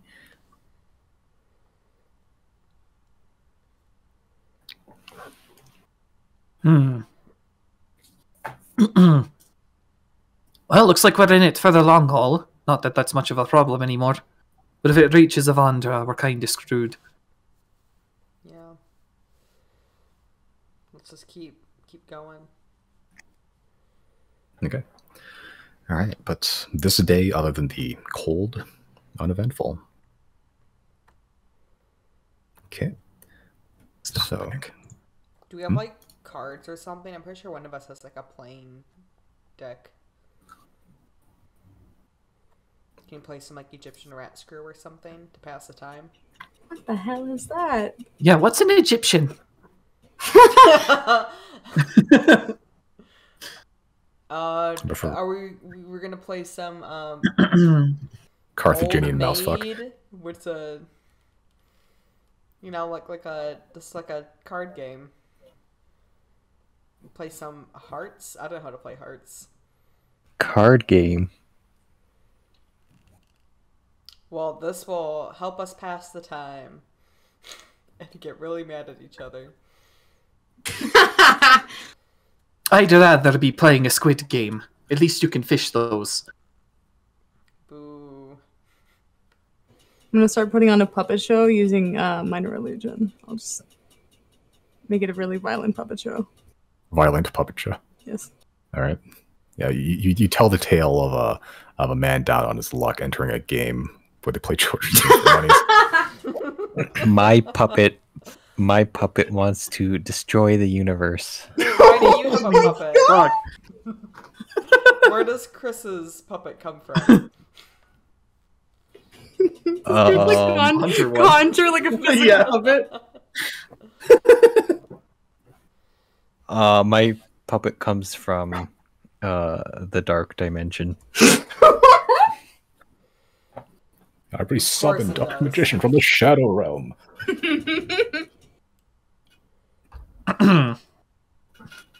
I activate Pot of Greed. It allows me to draw 2 cards from my deck. We just like go around the circle and like just do cute little magic tricks, and Chris is like, "My turn," and he summons a fucking demon. Oh, Chris, do you want to show us that trick where you put the muskrat in the bag of holding again? That was so funny the first time.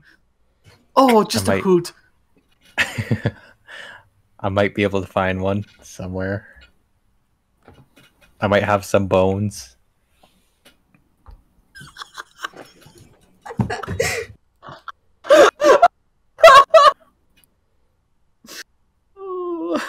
The muskrat has all sorts of PTSD after that. Well, where is that muskrat? What happened to it? It's in therapy. It's when it's going. And a witness protection program. He bought a revolver that he puts under his pillow every night. Oh. Like one of those like doors that have like 18 different locks that go like almost Looney Tunes style. That's him now. Okay, so if there's nothing else during this day, we can advance to the next. All right. Okay, as the hut goes up once more, and as the hut goes down in the morning, the hut goes down and you're expecting just preparing for that blast of cold wind, but it does not. The breath seemingly was mercifully short, at least to some standard, at least, as the house heats up a little bit more, and you look outside and you can see it's a clear, normal view. Oh, finally through it. Finally. Damn. I wanted to put on another puppet show. You're gonna put on a puppet show anytime you want. What, with Chris as your co-host? That'd be the best show. Can we get money? We're richer than God. What do we need money for? Oh. Oh. That's a good line. All right, I do need someone to roll another d20 for me, please. I'll do it. Nice. Okay.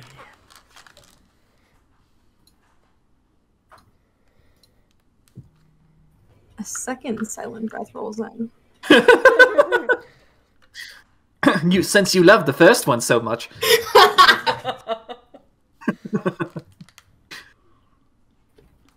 Okay.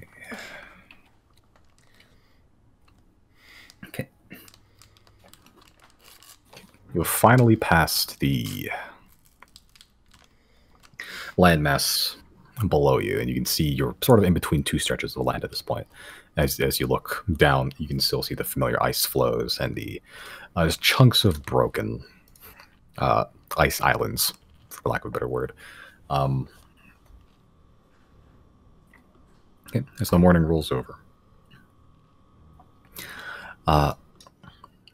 This day, fairly silent. It's a fairly nice day. You can finally see there's not as many clouds in the sky. You can still see sunshine for once.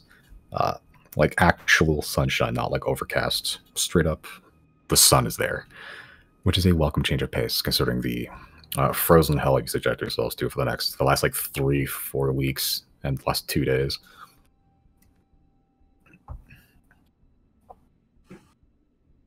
Okay, as this day warms your bones, anything you'd like to do?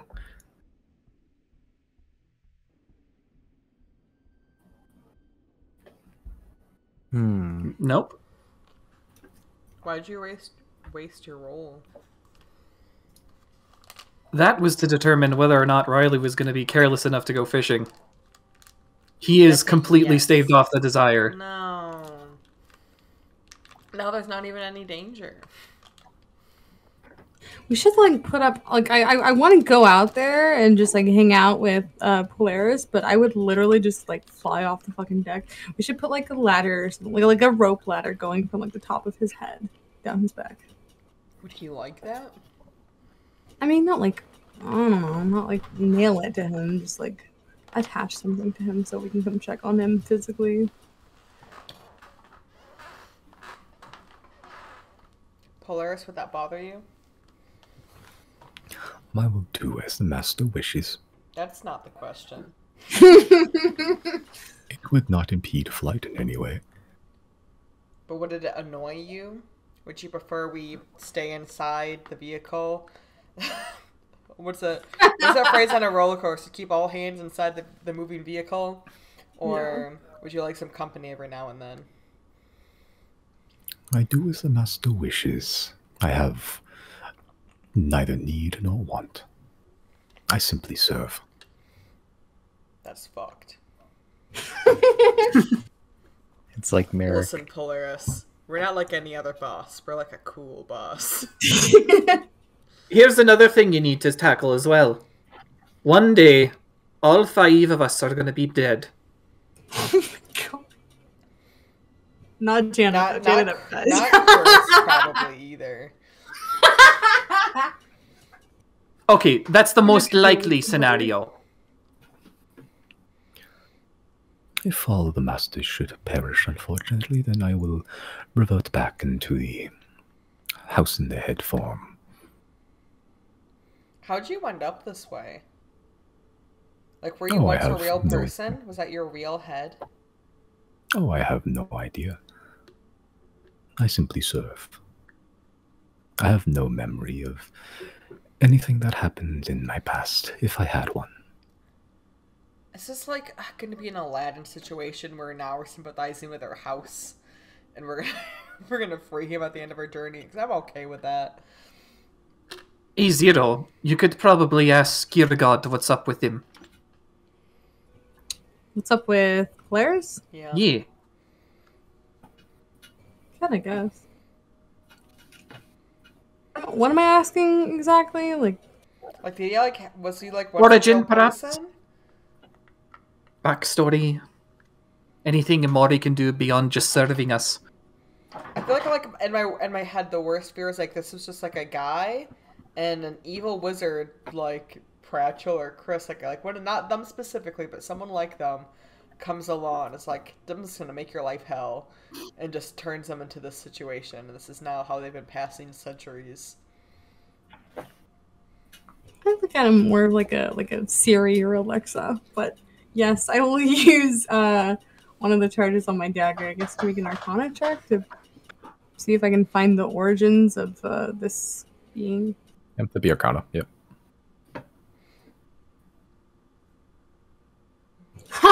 Alright. Yeah, well documented in your knowledge base of library. You have your library card all ready to go. The Dewey Decimal System is in your favor. The House in the Head magic is not super ancient. It's old, for sure, but it's like it was in the it was like 1,000 years ago or so. It was within the current era, if you will. They were once a person. Yeah, like the House in the Heads. What? There's a few of them. What they are, everything that's not like useful to being like a servant is stripped away. So like memories, personality, and all that's gone. All that's left is pretty much just like the voice and like the consciousness. So sad. Yeah, and they used to be people at some point. There's a few of them in existence apparently, but like they're not super common because like the cost of making one is like fucking huge. Pretty much like meant to be like almost like recyclable like manners in a sense, because like they're meant in purpose in mind for like cults and like factions to like constantly be having a base throughout like centuries, pretty much. And the stories you hear from the library, at least, like a lot of these were like willing participants of like this faction or this cult that made these things. But still, they have no memory of who they were once, or if they have any attachments. It all gets wiped out when they get turned back into the head. Is there any way to recover it? Is there a file we can back up or something? Very powerful magic, maybe. No one's ever tried it. Is that a bad idea? I mean, I don't think we should, We but don't like, need to do that imagine. right now, but maybe we should research this when we're back at like the library or something. But then again, if When it was we've like gotten a a cult free member, if he was like a cult member or something, and then we give him just like the body of a dragon, like we don't know what we'll do. Well, it still depends. He might still be bound by his magic. Bound to serve us until we die, and then he goes back to being a head. What I learned in the shadow puppet play, the Squid Games, last night was that there's no such thing as a willing participant under a cruel system. So even if he was willing, does not mean that was an actual choice he might have had. So we don't, maybe like right now, I get of like why we're going to be pretty much selfish and like ignore this for a second. But maybe when we're done needing a magic flying dragon house, we can maybe give this guy a happy ending. I'd be down for that. But right now we're in the part of Aladdin where we still get our 3 wishes.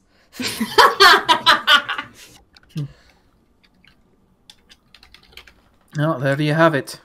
You were once a person. Let's see if we can make you whole again. One day. If that is what the masters wish. All right. Okay. Any actions for this day? Just the usual check-in with Yvondra. Okay. We're out of the storm. Hopefully nothing wicked your way comes. I did a little bit of exploring. The weird purple forest here. Suppose that can be a landmark. Oh. Purple forest. Ooh, How do you that's spell, helpful knowledge. How do you spell her name? Evandra. Evandra. Lillian Caspian, if you want the rest of it. Caspian. Nope, sorry. Caspian. There we go. Pain. Would I recall any information on a purple forest? Same question. Make a nature or history check. Your choices.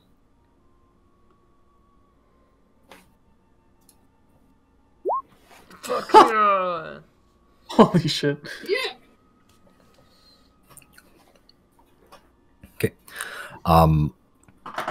Yeah, history in Thane, you really only heard of Thane as like a frozen hellscape. Trees are already weird. You're not sure if they're purple by any means. You haven't heard any stories of it. Jenna, you know that trees can't, it's like some regions have weird trees. Some trees in the Forest of Faces were like different colors, but not super common. Whole forest of them, maybe. No, you're not super familiar with Thane, but like, it's not out of the question. There's a definite possibility that they could have purple forests. I've got an extra thing to look out for now, at the very least. Yeah. I would worry Nice about clear something day like, out too. I'd worry about something like a bone polluter. Merrick, how much have they moved you around? Like, have you seen a purple forest at all during your time here? Dumped me at the docks and then moved me from house to house. I didn't leave the city.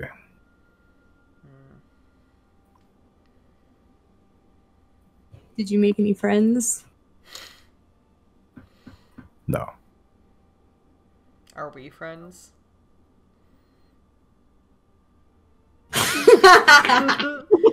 You know what? At least it wasn't a no.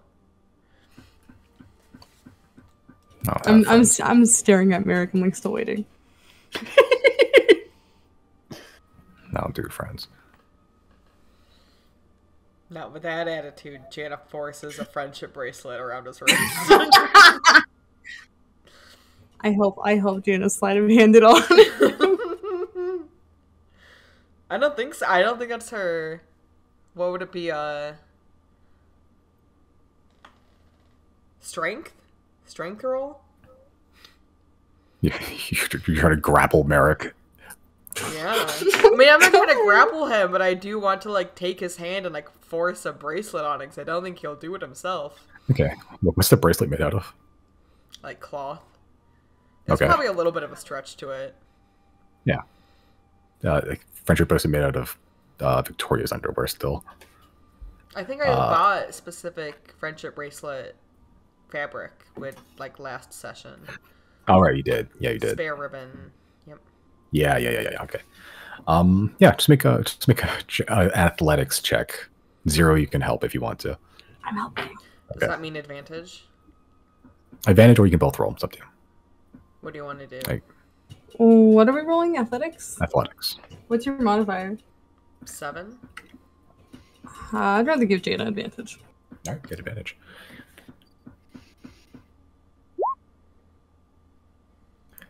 You are evenly matched.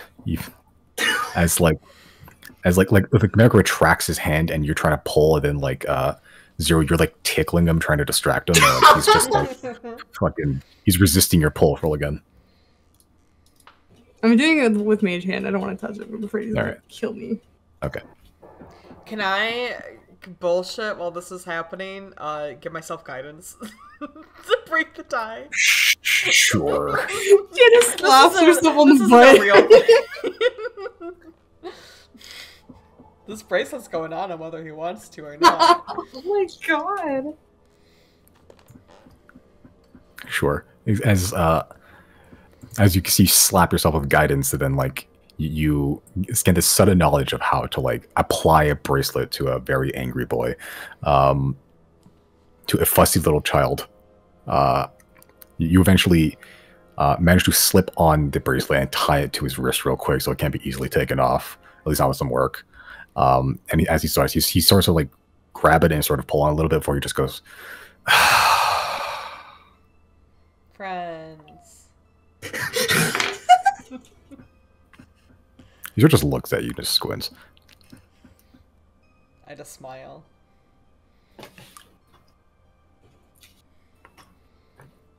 That must be a really funny sight, seeing a fucking gnome. A gnome wrestle a human barbarian. It's now in my photographic memory. Chris will remember this.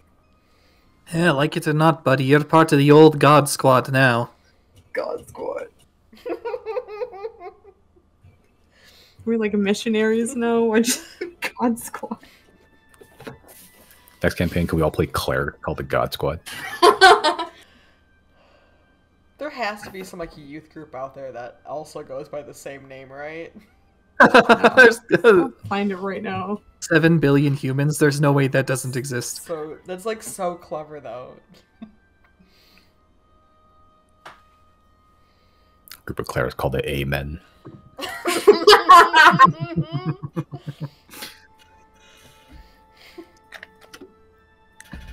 Okay. Anything like to accomplish after the bracelet? Anyone else like to do anything during this day? Can I scry on Salith? Okay. Salith. Okay, I'll say you are very familiar with Salith. So that is minus his 2 DC.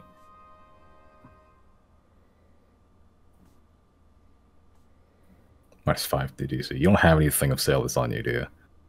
No. Okay. Roll the 3. Okay. Yeah. Okay. Yeah, it is currently like fucking, what was it? Yeah, like 6-ish, I think. Yeah. 6, 7. Like the morning pretty much just started. The day. So you're scrying on Salith. Salith is currently in bed, sleeping. You look around, it's not a huge room by any chance, but it's from what you've been told about Lipit, it's like a den of criminal activity. The little room that Salith is in seems pretty nice, considering it's not huge. It's like a single bed. There's like a desk that's like clean. The walls are clean. The floor is clean. Everything, it looks fairly nice, but Salith are just sleeping there.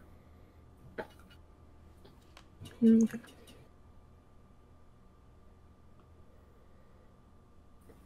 No stab wounds and seem to be in immediate danger at the very least, so that does put some worries at ease.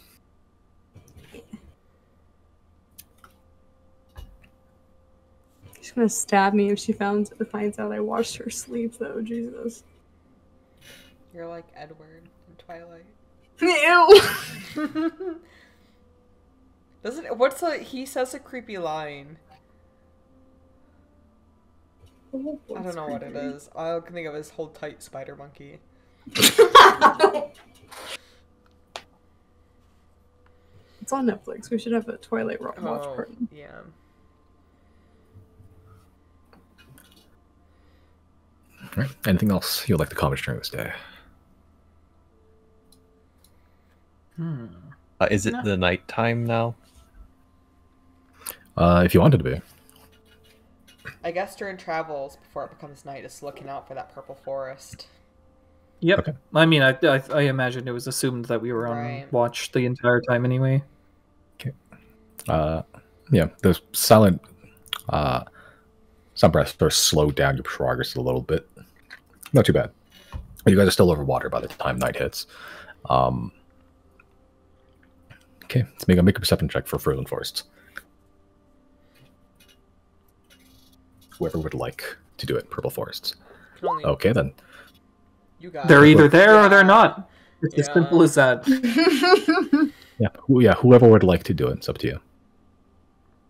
I think Riley, yeah. Okay.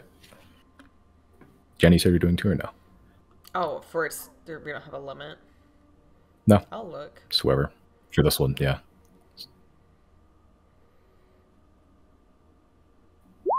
Too busy looking at Merrick, making sure he's not taking off the bracelet. He's sort of just sitting there staring at it.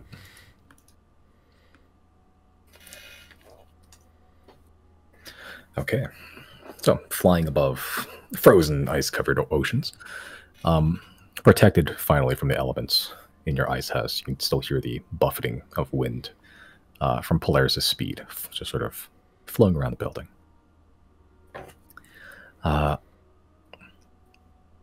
Night eventually comes. You don't see any sign of purple forests.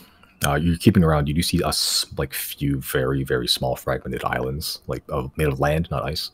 They don't have trees, and when they do have trees, don't look purple at the very least. Okay, but as night does arrive, the clear sky reveals the crescent moon high above the clouds, shining very eerily dark into the abyss below you as the last bit of light eventually fades, making this just blanket of darkness below you, but just unable to see anything. I'm going to use zoom on the moon. Okay. You zoom in. It looks very rocky. You can still see, with elements of the light from the moon, you can still make out a little bit of the full outline of that big circular orb in the sky. But right now, the visible part you can see is just that thin crescent on the left side. The moon's a lot bigger than on Earth, too. You make out a little bit of craters, some tallish textures sort of jutting out from it. Okay. As you're sort of looking around the moon, people are looking around outside. Eventually you're about to prepare for bed. As you sort of just look downwards before you leave, into a mostly black void at this point. There used to be a blue ocean during the day, but with the fading moonlight, creates a very faint shimmer across its surface. As the three of you looking down, hold on.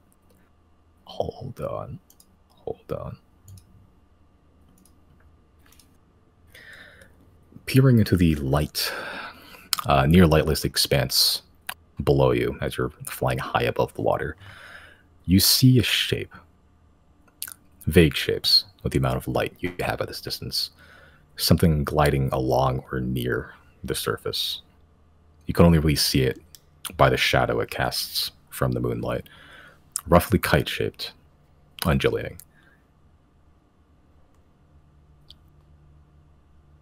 What would you like to do? Find the source of the shadow.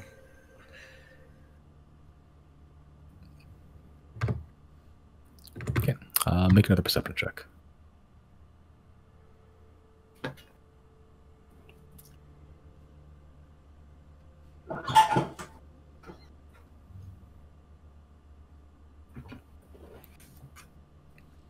It's taking a while. Yeah. Roll 20.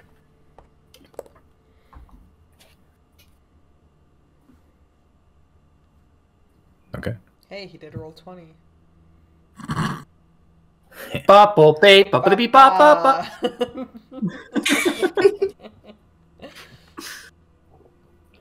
Okay. Chris, as you're sort of looking, trying to see the shape, trying to discern what it could be, if it's natural, if it's not, if it's an object, if it's a creature. You can see the size of the shape fairly well. You look up, you don't see anything flying above you. It's pretty not well lit by the moon, but there's light, a little bit of it. Above you, you don't see anything flying. Below, you can see fairly well. Given your height from the water surface at this distance, you judge it to be in the water, seemingly. And you can see its vague shape clearly enough to judge that it's, whatever it is, it's colossally huge. Hard to gauge exact distances right now. I think there's a big fish for you, Riley. A fish, you say? Riley would also like to get a look then. Okay. Sure. With your passive perception, you can see it just fine. Okay. It's like what, 25 or some shit? Jesus. 24, yeah.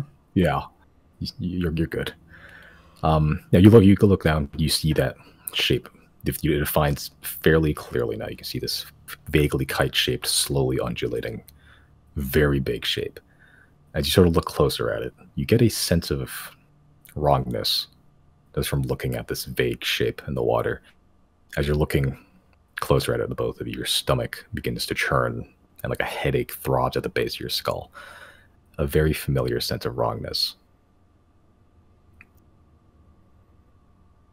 We might have an enemy on our hands. The feeling, almost as suddenly as it started, stops.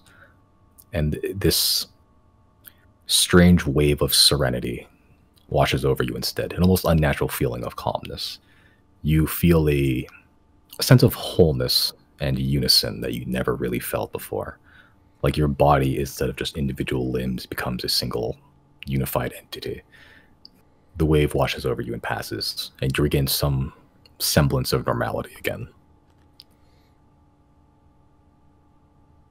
Do all of us experience that, or just the people looking? Just Riley and Chris. What you all do experience, though, you all begin to hear this rhythmic warbling. Not loudly, but clearly, as if it was coming from inside your own head. This low bass that reverberates within your head and your chest as you begin to, the ones at the window, at least Jenna, Riley, Chris, you look down and you see, with the barest amount of moonlight glancing off the surface, reflecting only fragments of light back at you, you begin to see a section of the ocean open. A slit in the water opens, and a dull golden light begins to shine through it. The slit begins to widen, spreading open like a wound. The golden yellow light grows brighter as the slit opens wider still. At this point, you realize that what has been opening was not a wound, not a crack in the ocean. It was a gargantuan yellow eye. Mm-hmm. Veins of purple black run through its jelly with a central void-like, lightless pupil. And the glowing eye brightens the surrounding water around it, revealing to you its true size and shape. The eye rests within the back of what looks like a colossal mantle-like creature, kite-shaped with a wide front that sort of tapers the further back the body you go, ending in two absurdly long trailing tails. The front section of this creature seems to be bristled with antennae, some lazily flowing with the body as it swims, others feeling around and waving above the water. Coloration is hard to make out even with the light, but it seems to be a dark blue or something. From this vantage point, you have a fairly clear view of its body, and rough estimates from left to right, wingtip to wingtip, around 200 feet wide. And including the tails, about 500 feet long. And it's swimming in the same direction that you guys are flying. Does it look familiar? You haven't seen a creature like this. Okay. Has Jana, or at least heard about one? Make a nature check with a very high DC. Okay, like I don't do anything different, right? No, it's just going to be very hard to figure out.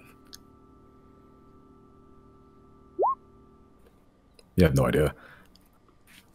Riley knows This thing things looks about like the a- ocean. This thing looks like a giant eye. It looks like a manta ray, like a giant manta ray with two Oh, like two manta tails. ray.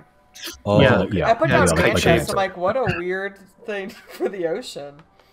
Manta yeah, ray. like a manta ray. That makes Yeah, it's more like a sense. very, very large manta ray with a giant yellow eye in the back. And Yeah, I antenna at the think- front. Can Riley see if he knows what's up? You can try. I Nope. cannot. Okay. Okay, Zero, what you're doing? You hear this rhythmic warbling out of nowhere. I'm gonna scan the room. What do my party members look like? Do they? I'm trying to, I guess, gauge if they hear this. If no one's like voiced anything.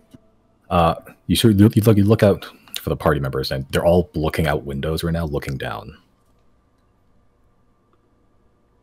did I know this sort of creature from like history or like any accounts of something like this? You can try. It has a very high DC.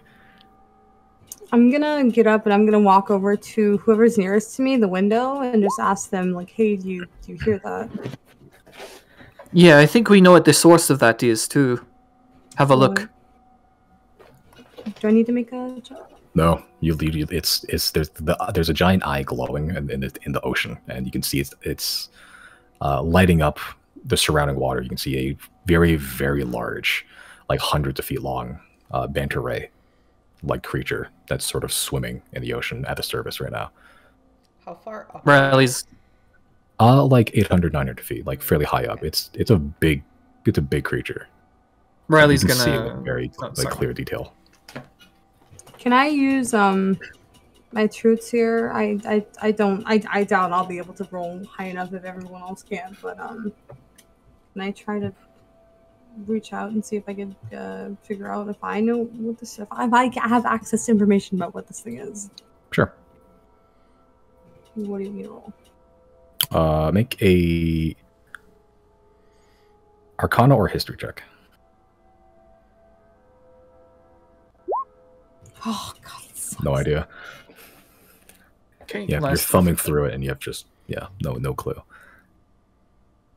Riley will take out Tempest Retort and be like, "Is this friend or foe?" Yeah. Make a religion check.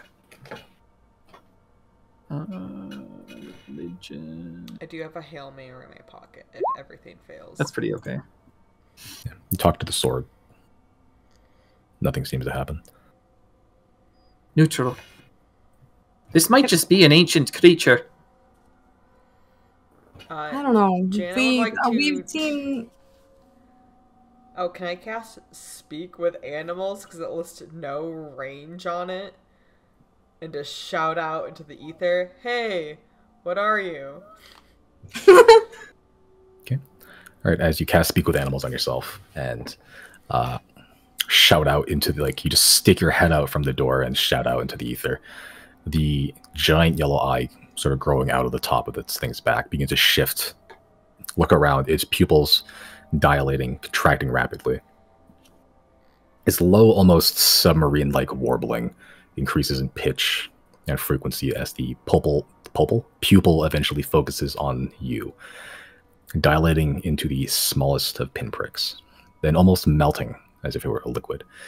The blackness of its pupil diffuses across the surface of the eye, leaving bits of black spread across the eye like droplets of ink across a yellow canvas. The eye is almost hypnotic, as the ones who are staring down into it. Time almost begins to feel like it's melting away, and it feels like you've been staring into this eye forever, as the droplets of what remains in its pupil shift around in the eye. That increasingly high-pitched warbling begins to make a slightly different sound, varied, almost breathy, almost as if it's whispered into your ears. The warbling begins to form the beginnings of words, until eventually, in great clarity, you can make out full sentences, almost like they've been placed in your head and spoken in a strange and erratic, pulsating manner. I mean you no harm. Forgive my frightening appearance. I can sense it. You are of great interest to me. Strangeness in these waters is common, but rarities such as yourselves are a treasure I value as deeply as the sea that I swim in. Might you be open to inquiry to satiate my curiosity? Sure. Who do I Yes. have the honor of speaking to?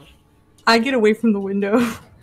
Okay, you get away from the window, you break eye contact, and within all of your heads, actually, you all heard that, Cool. sorry. Cool. Even Zero, as you break away, you can still hear in your head, as the volume has not changed, you're not making eye contact, you're closing your eyes. The voice is still there. I am called Zal. Zal? I am Zal, yes. I am a great deal older than many things that exist today. I know of many secrets spoken in hushed tones, many peoples that have risen and fallen, of old and new gods. I consider myself neither good nor evil. I hold no allegiances. I have no grudges, nor do I harbor ill intent for anyone.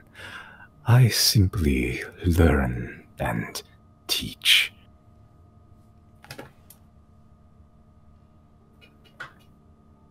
Is there a price for your wisdom?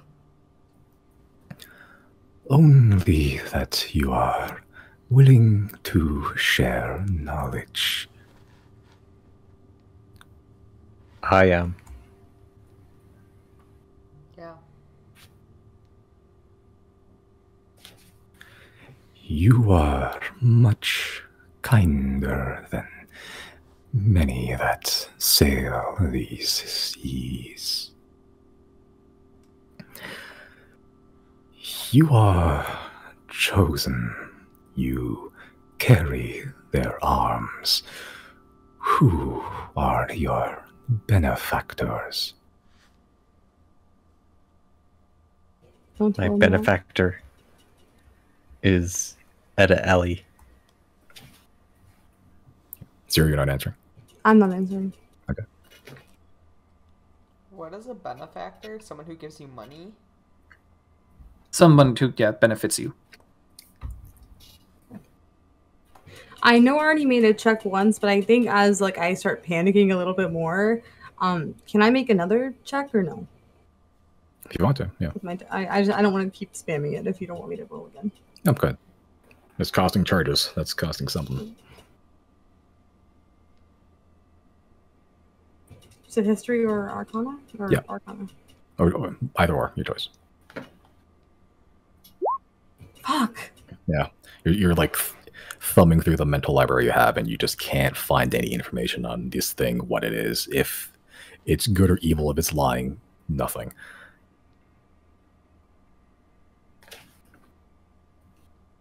Jana wants to answer, many people have given us money in exchange for our services, but nobody holds true power over us. Let me clear up, reword this question. You are chosen. Who is the old god that chose you? Can I want to walk back to the window and I want to use Eye of Truth. I don't think it'll do anything for me right now, but I just want to try something. Okay. Yeah, cast Eye of Truth. Look out into the sea.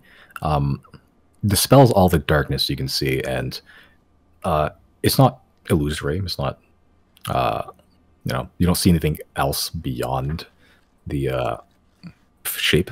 Like, you look directly into it, and you can, if anything, you can see even more clearly, and it is just sort of flapping in the ocean, swimming after you. It exists, and you don't see anything else like of interest beyond that, other than this weird creature from the ocean. I'm gonna break eye contact after that. Okay.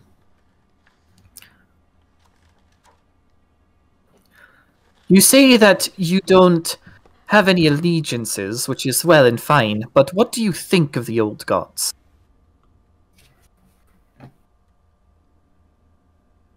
They are the ones who created my kind.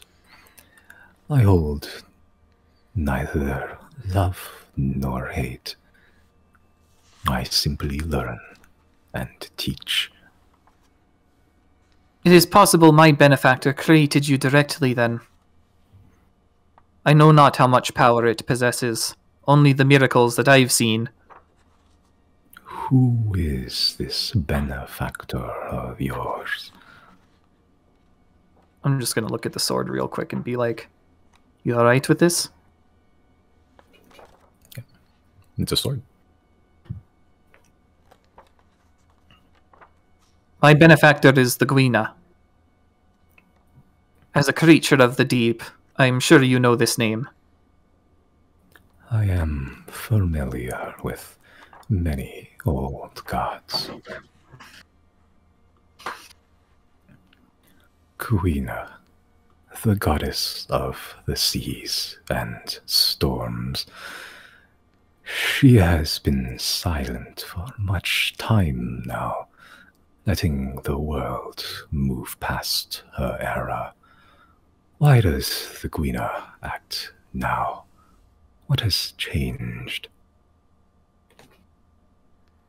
My understanding is that the enemy stirs, and the 10 seem to be complacent.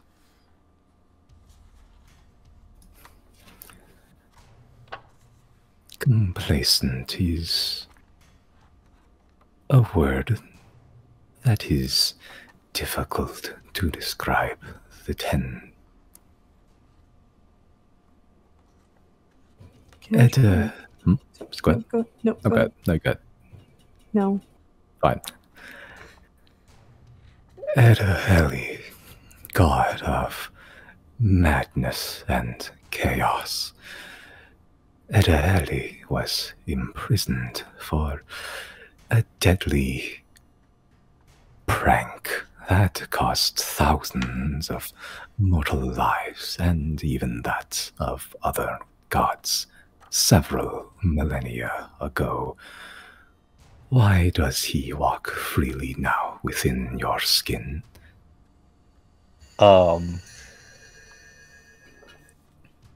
We were curious and kind of went into some ruins and,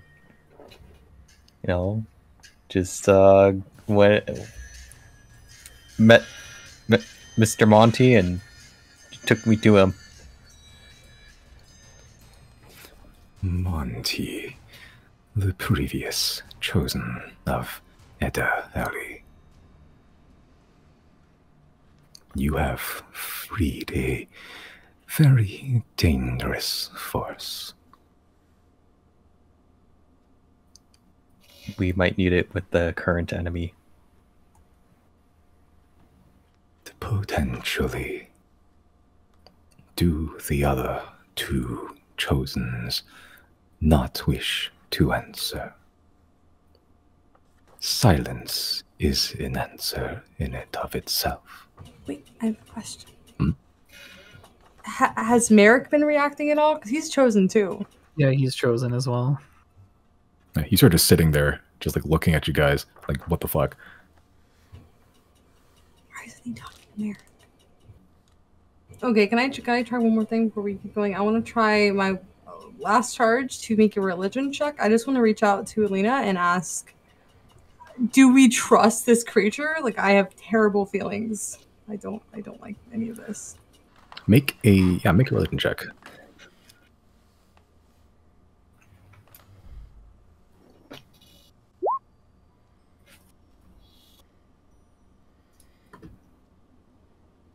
Okay.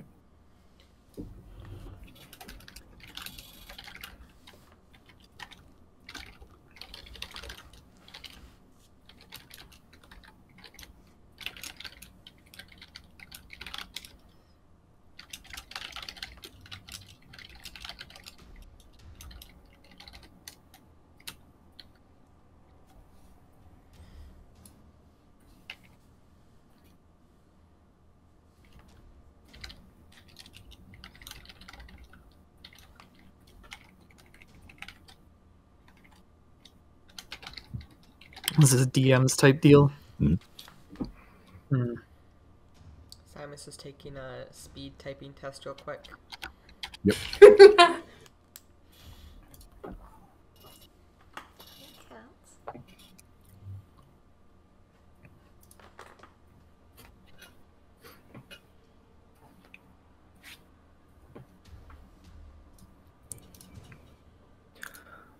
Do the other chosen not wish to answer?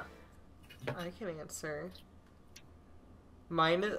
This is Josie, not in character. Mine's Maharal, right? I can't find it in my notes, but I'm like, that's right, right? Yep. Okay. As Jana, I say Maharal. Maharal, the goddess of travel and nature. Maharal rarely ventures into frozen landscapes such as these. Why does Maharal compel you to do so? Well, we had business up here. She didn't really tell me, like, specifically come up here. We were here rescuing one of the other chosen. Ah, the one with hate in his heart. That's him. That's the guy. That's our man.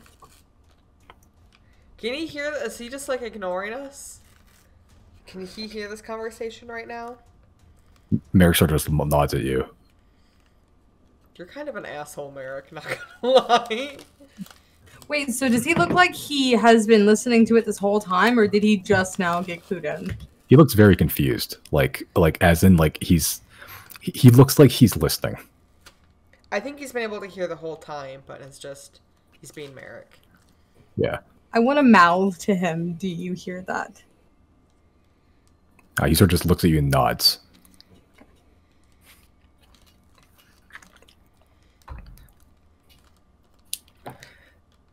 What? I have so many questions. Like, how many other old gods are there? There was a large number, numbering in thousands. It is the nature of divinity.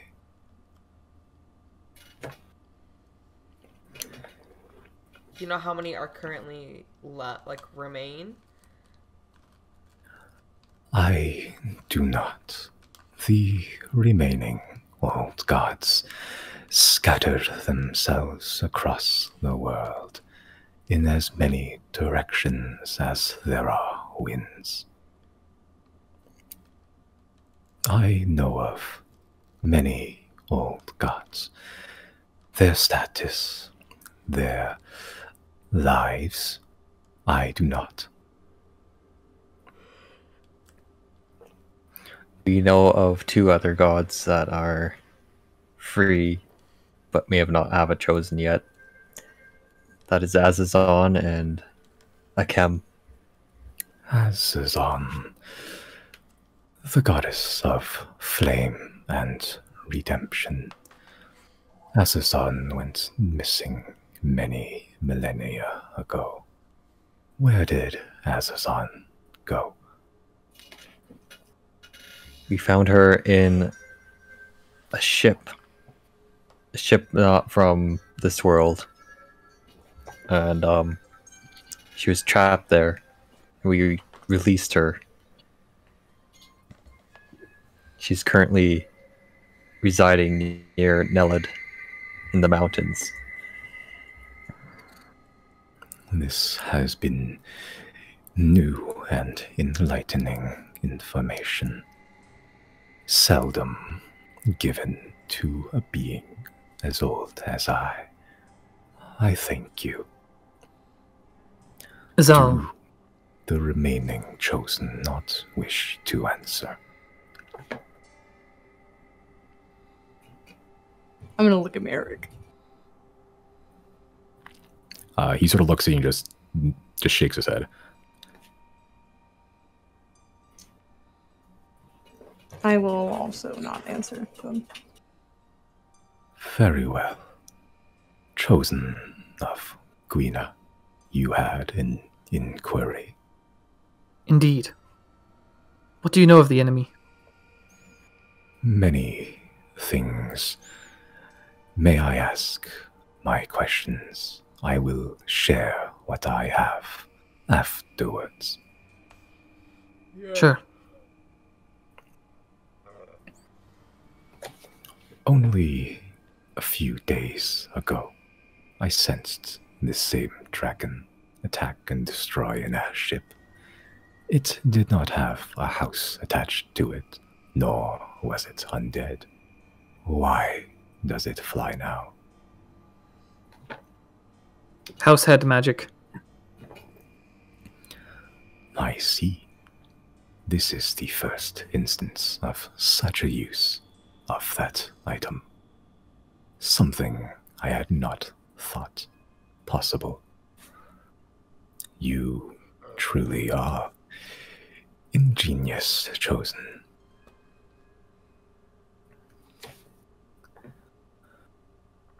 The land of Thane is no longer hospitable for life, yet you travel to and fro between the landmasses willingly. Why? There is no longer any hope for life on Thane. There are small bastions that exist here yet. And furthermore, one of our chosen was stuck in one, so we got him out.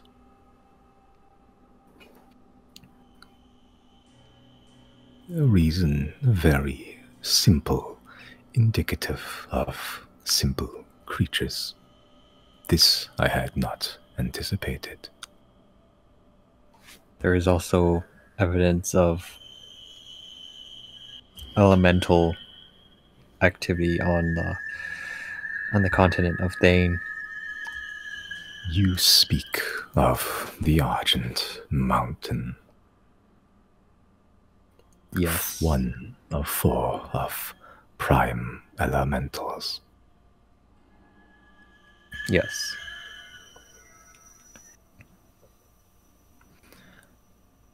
I have inquired enough. I am grateful for your cooperation, Chosen. I wish not to incur a debt. I am learned and roamed these waters since the astral ages of yore. I hold a great number of hidden facts that I am eager to share, should one be willing to listen. You need only ask, and it is in my base of knowledge to do so. I shall teach.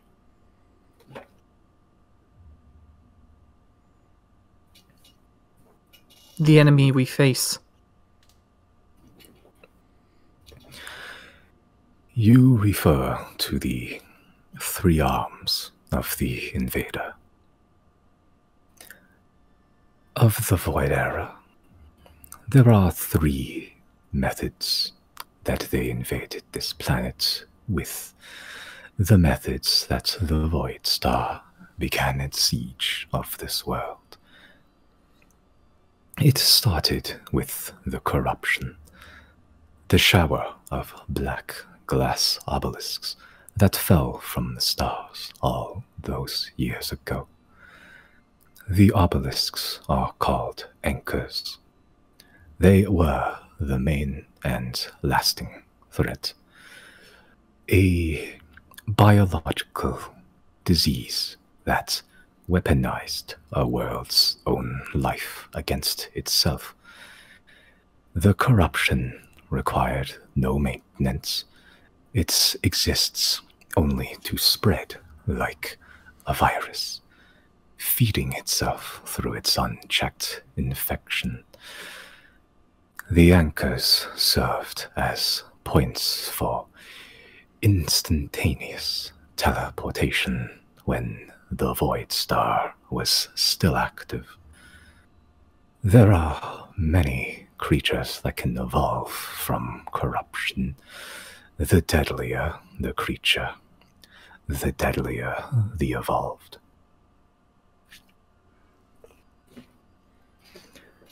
The apparatus came next. Blue and black constructs. They formed the main standing army of the Void Star. They came on great ships, capable of flying between the stars themselves. They embed themselves into the earth, the water, drill out the stone beneath their hooves to construct their basis of operation. They are like ants, capable of great feats with no regard for their own safety. This lack of self-preservation makes them dangerous. They have no mind, no souls. They are machines of war, awaiting instructions from their leader. They are not capable of negotiation or speech. They have no wants, no needs. They exist only to destroy. Finally came the bio-spawn, the consequence of the losses. When the dead began to accumulate, the Void Star began to collect them, liquefied them into a malleable flesh, turning them into the first bio-spawn. They are simpler than either of the two arms, more akin to a barely contained beast than any sort of calculated tactician. They were set loose on the world, not expected to survive, but to wreak havoc where they could. And when they were inevitably destroyed, their remains were collected again and recycled. And so the loop continues. That's consistent with what we've observed. There's a couple things that might be of interest to us. We have maybe one of the constructs here with us who does seem to show want or need. You contain an apparatus. Yeah, I'll go get Error. Okay. Error's certainly just in the nest, very confused, just looking around. So you grab Error. What are you going to do? Just stick him out the window? Yeah, I'll show him out the window.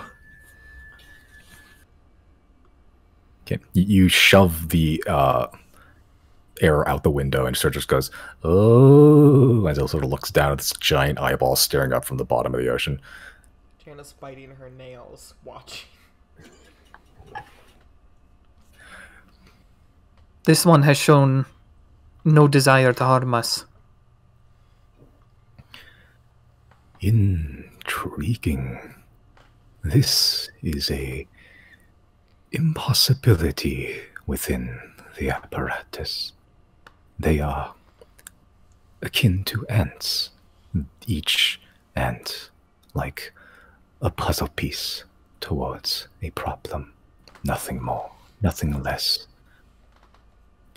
The apparatus should not be able to want, nor desire, nor speak. What you have in your possession is truly unique. We don't know where it came from either. We just found it in our house.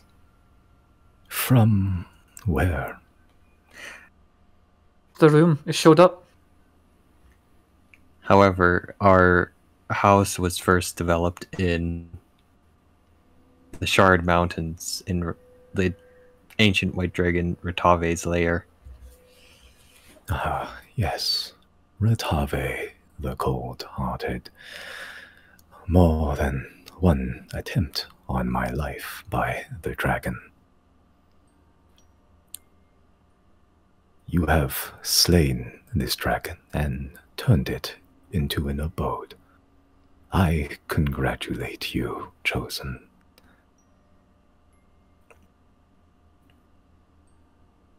It seems if this apparatus is within the lair of Retave, it may have, like it, more of its ilk within the land of Thane.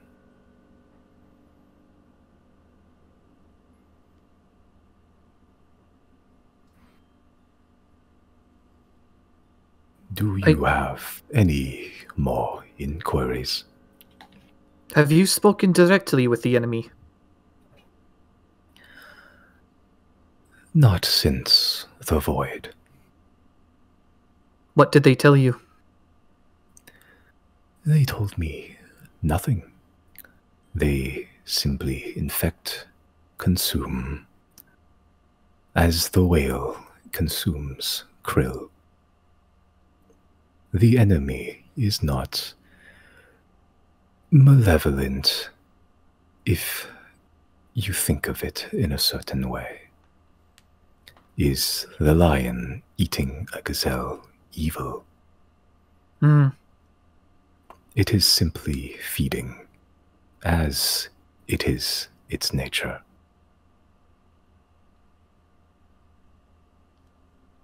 The inactive void star. Is that what we look at nighttime? The void star, the invader, the plague maker. It circles the earth in the form of what you call the moon, dormant.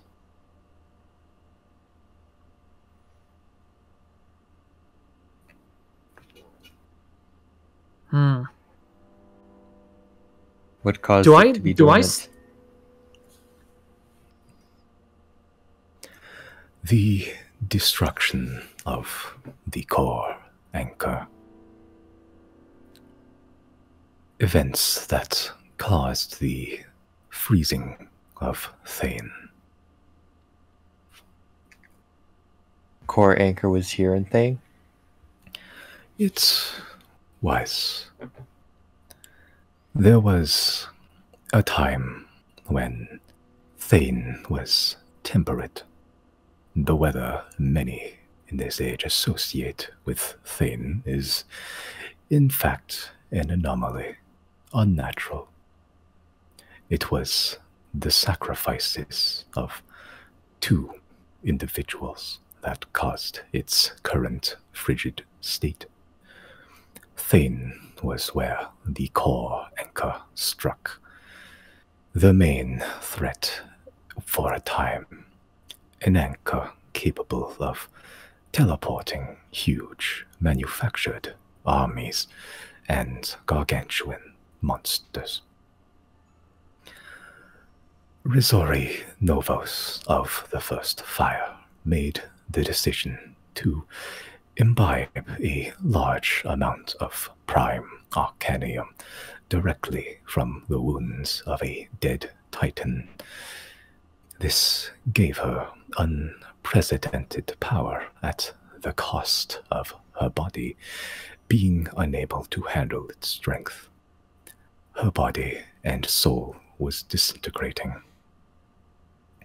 In the final moments, she sacrificed herself, imploded near the core anchor, and in the aftermath, the anchor and the ground beneath was gone.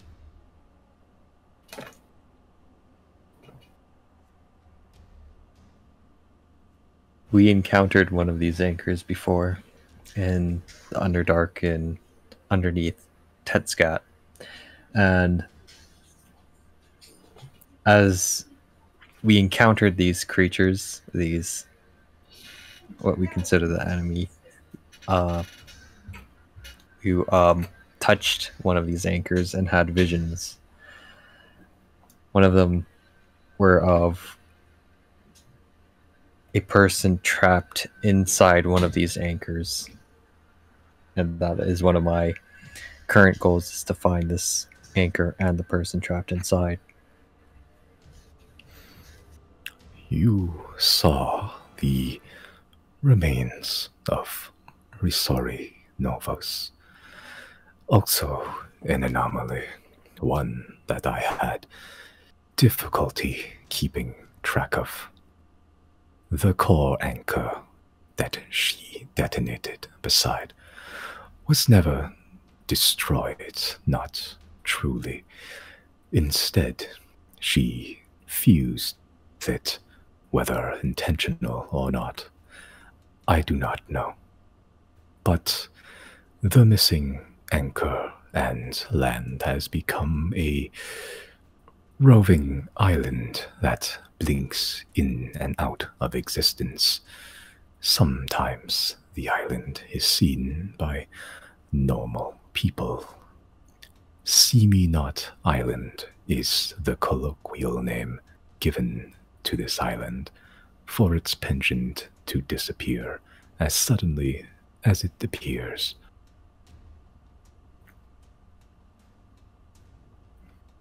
Would it happen to have any purple forests on it?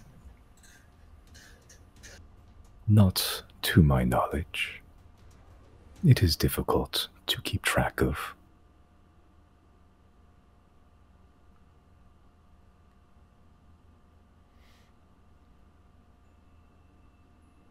The Do you know remainder any- of the first fire. Sorry.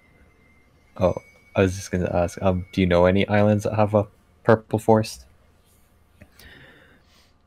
There is one island. An anchor exists intact. An airship crashed on it not long ago. The island directly south of the landmass called the Dog. The forests, the snow, turned purple by corruption. I'm sending to her right now. Ivandra, stay away from the purple.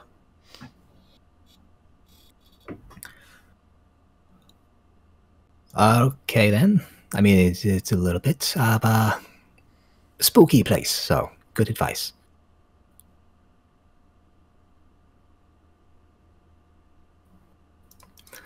Good. Are there any more inquiries?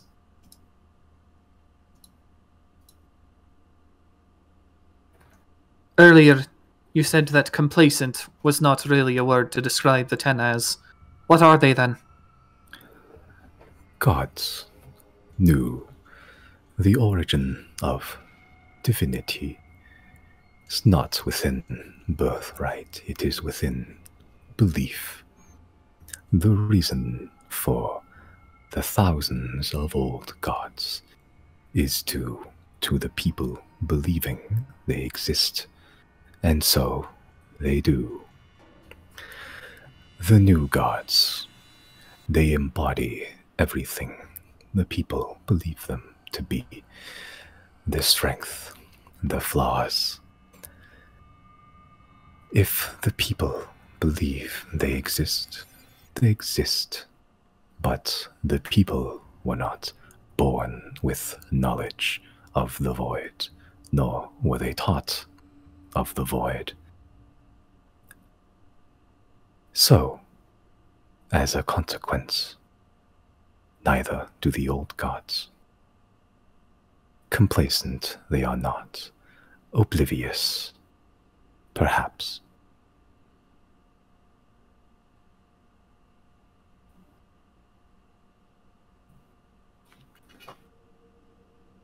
Hmm.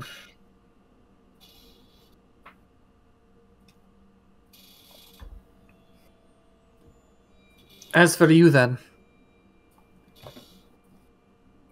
As for I, is knowledge all you seek? Is there more out of this existence that you yearn for? I was created as a living receptacle of knowledge. I am born with perfect memories, every fact and fiction told, every language spoken, every war waged, every peace lived, every deal agreed, every treaty broken, every civilization created and destroyed by every disaster. It is my purpose to catalog all of it. Then I have one final question. What is it that the Silverwind Trading Company is aiming to do? It is a twin-headed hydra, two conflicting purposes. One is mortal, the other is not. This Thunderhead project they seek to bring, they have two different ideas of what it could do. Beware the silver tongue.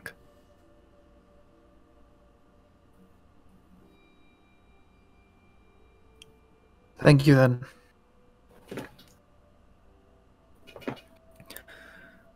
Does anyone else have any inquiries?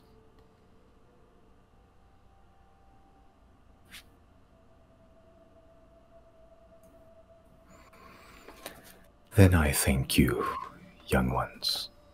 I said, I feel like I have tons of questions, I just don't know what they are right now.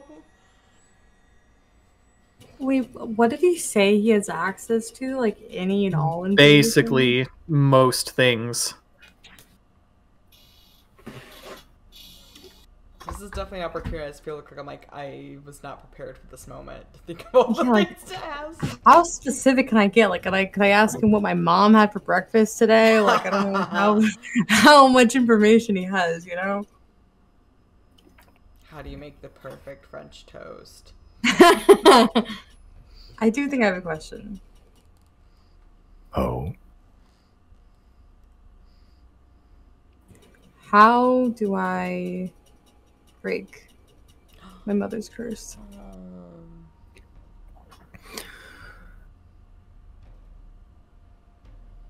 what do you know of tiefling kind? Very little. You have been told that you are born of fiendish blood. Yes. This is a falsity, partially. There exists a subset of people, races, that, perhaps oblivious to their nature, perhaps forgotten by those that created them. Tieflings is amongst those kinds. Tieflings are not born of purely fiendish blood. The malleableness, the adaptiveness of tieflings, the color schemes. The tieflings were partially born of biospawn. Tieflings are not a natural race. Curses, perhaps, but not the origin of tiefling kind. I know not of how to reverse this process, but it is replicable, so I believe there exists a solution, perhaps within the enemy you face.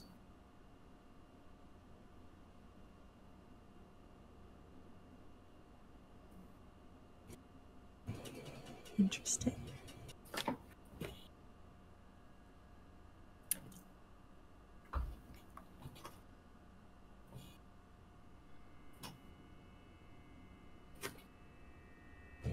Do you, by chance, know where Kem is right now? I do not. I wander the wailing seas, feeding on psionic energy.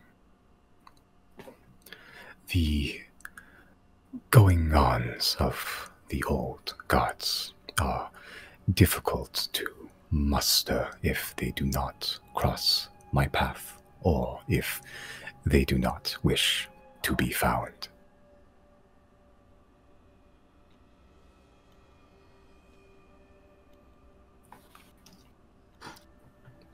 I suppose that also applies to other chosen.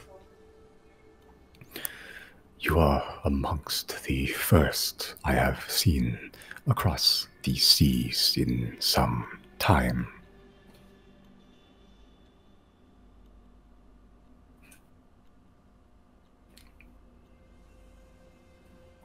I feel like there has to be something else we're missing that we could ask.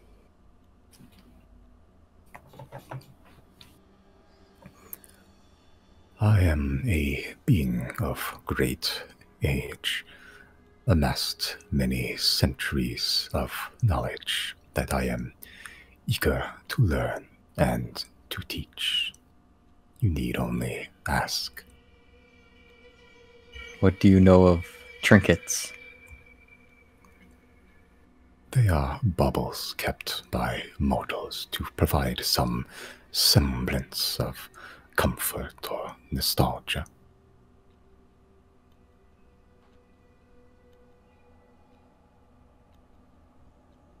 What about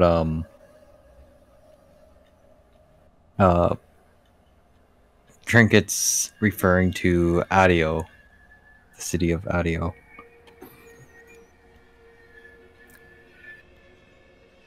And the quarry that's there. I forget the name. It was Blackback Quarry. yeah, the Black Quarry. There exists extensive mining in the mountain town of Adio. The trinkets, I believe you refer to the aspects of creation and the various tablets with magical sigils carved within. Adio was once the site of a number of experiments done by the old First Fire. That is where they made their last stand for their first mistakes.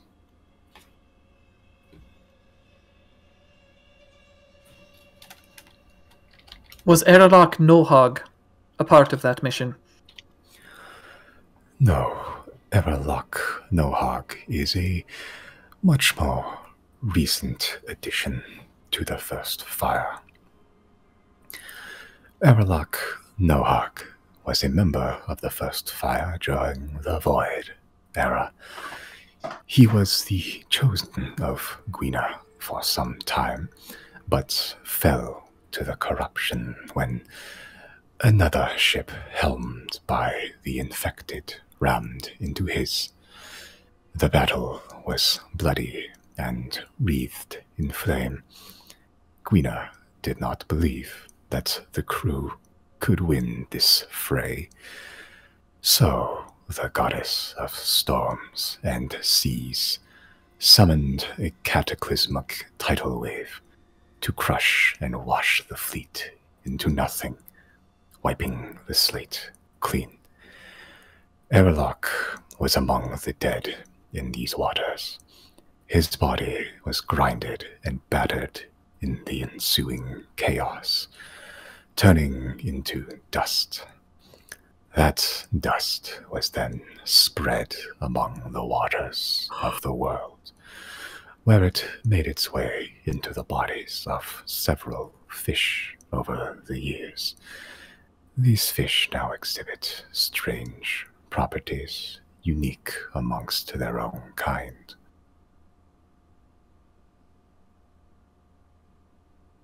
So that's what you meant by find airlock. Well, guess I'll keep at it.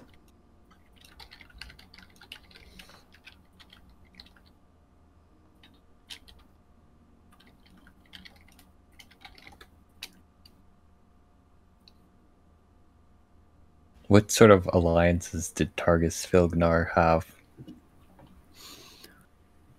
Targus Filknar was a stone giant, ostracized from his people quite some time ago, joined the rebellion that created the two countries of Rias and Altus that you know today. He became more closely involved with the smaller folk than his own people in the final moments of his life, but was always touted to be an extremely competent warrior.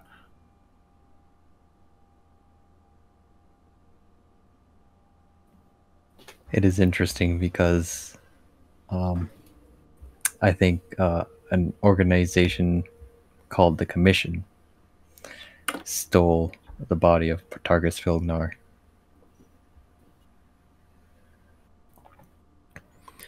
The Commission.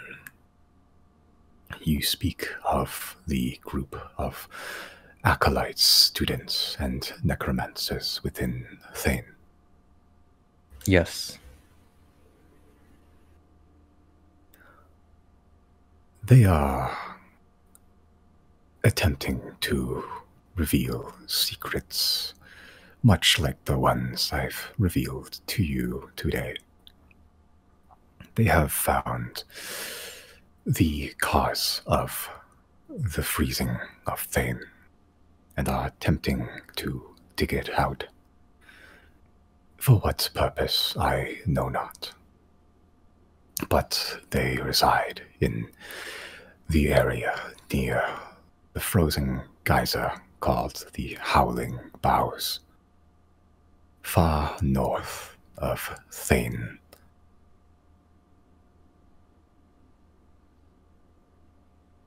So they found the island that appears randomly.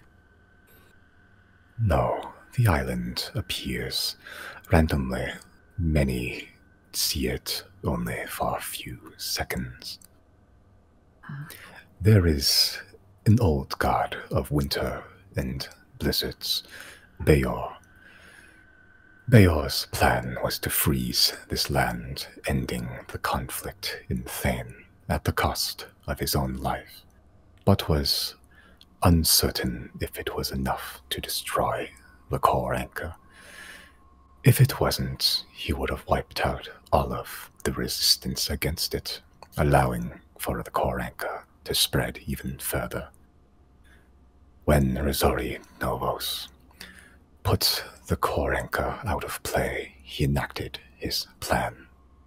The situation dire, he detonated himself with so much force that it cracked the ground beneath. The resulting deific power suddenly being unleashed froze the landscape irrevocably to this day, freezing living and corrupted alike in thousands of feet of ice and snow, creating unyielding cold in silent storms.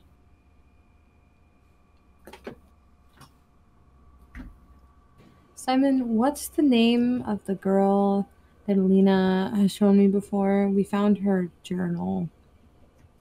Rizori Novus. Oh, we already mentioned her, right? Okay. Yeah.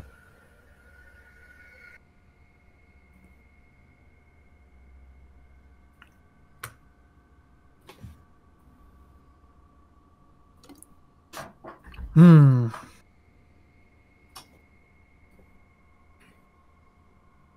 Would There you is. happen? No, go Oh, on, go on, you know, go on. you go on. Mine is not that important. It depends. We might be thinking about the same thing. I don't think we are. No? Okay. Then, if we are among the only chosen,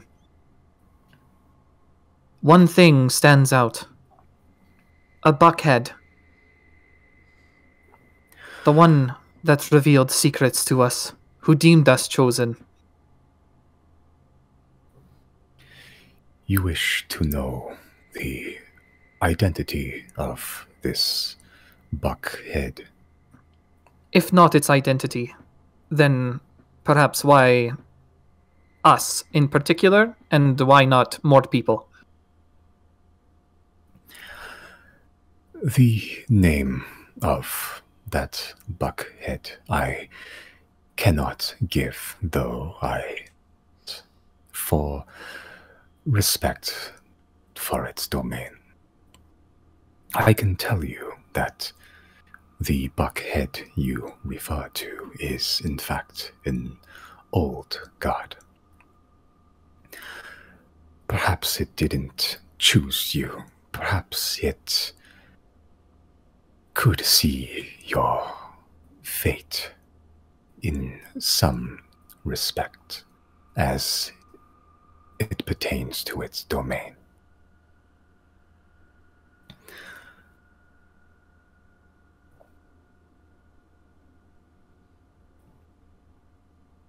I think, then, as I turn to the group, he probably came to us to hasten that process a little bit. Something's gonna happen soon.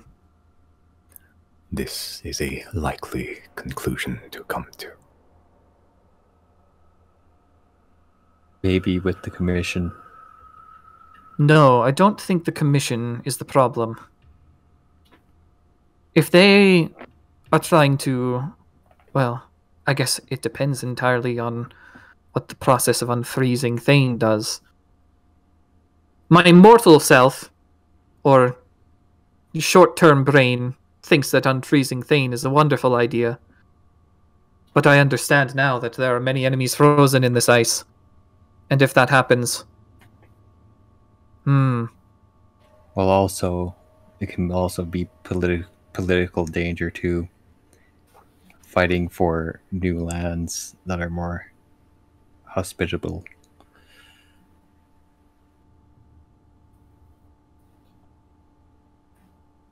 It could gain the Arbiter more power. That's a fair point. But I don't think the gods would concern themselves with something like that.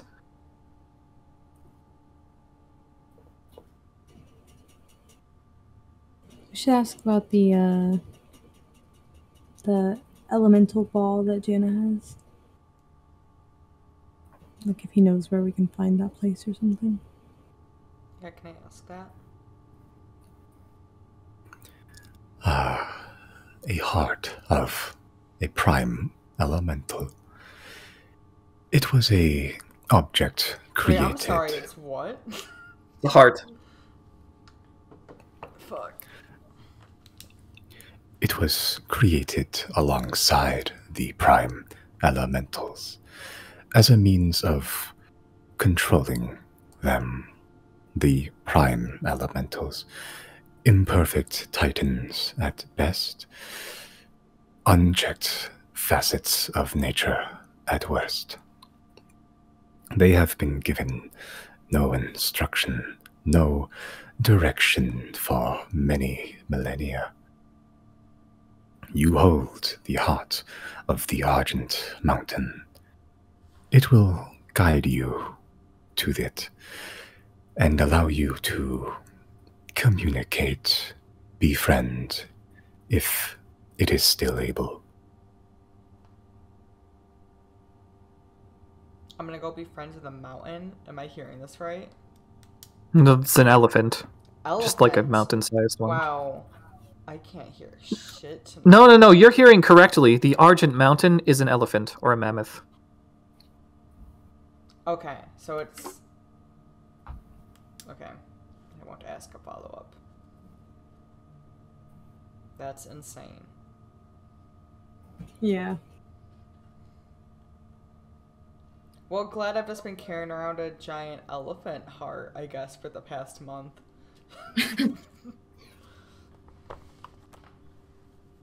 Only those closely attuned with nature can even hope to get near one without freezing to death. Are there You more truly of these are. around, like other hearts? I don't. That feels like such a weird question. Yes, there are 3 more just like it, 1 for each prime elemental. How do they get separated from their, like, bodies, forms? They are not a part of the body itself, but closely linked to their essence. It allows control and communication, but without it, the prime elementals will go rampant.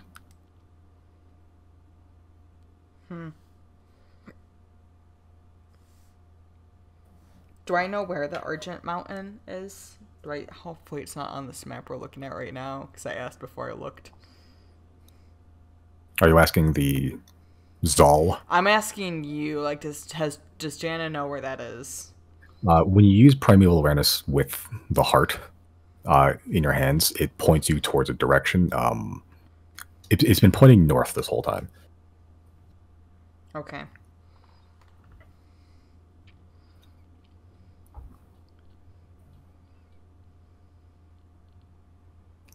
I don't know if I have any follow-up questions. That's crazy. I don't even know where to go with that. What is do you know, like, when I arrive there, like, I'll just be friends with it? That's it? I fear it may not be that simple anymore. The prime elementals are forces of nature. Can you hope to tame the wind? Or the volcanic gushings of a volcano? Some, perhaps, with the heart. It will allow communication. What you do with that will be up to you.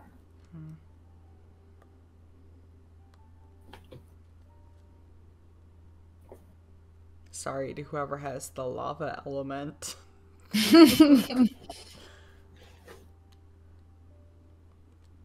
No, you have to become the master of all 4, Oh obviously. my god.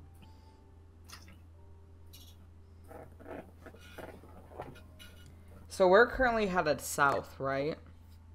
Yeah.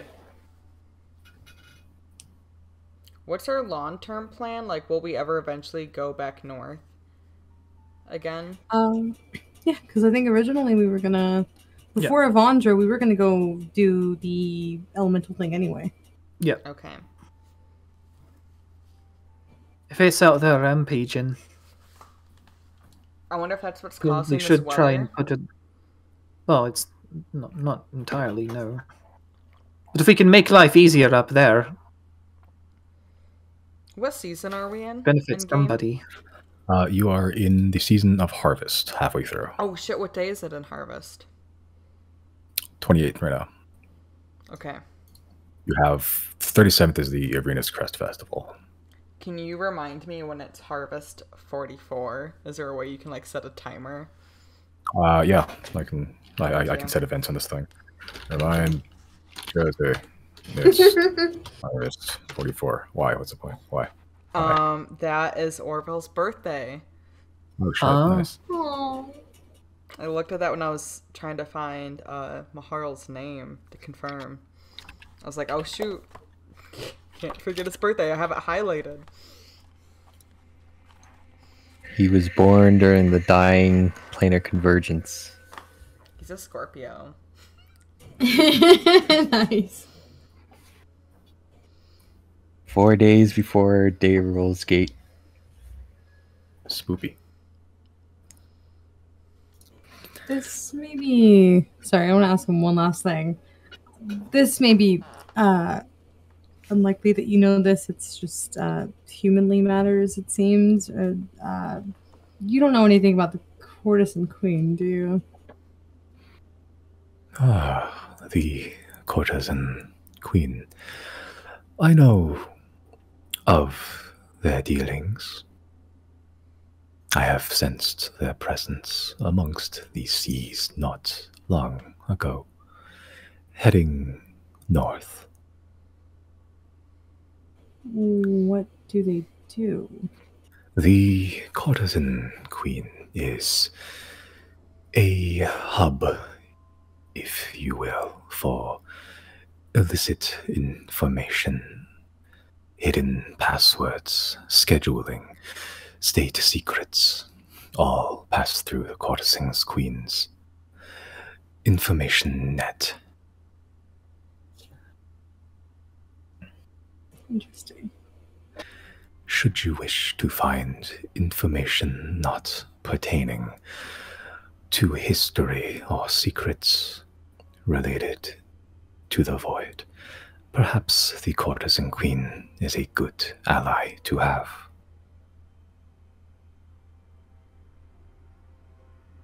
Interesting.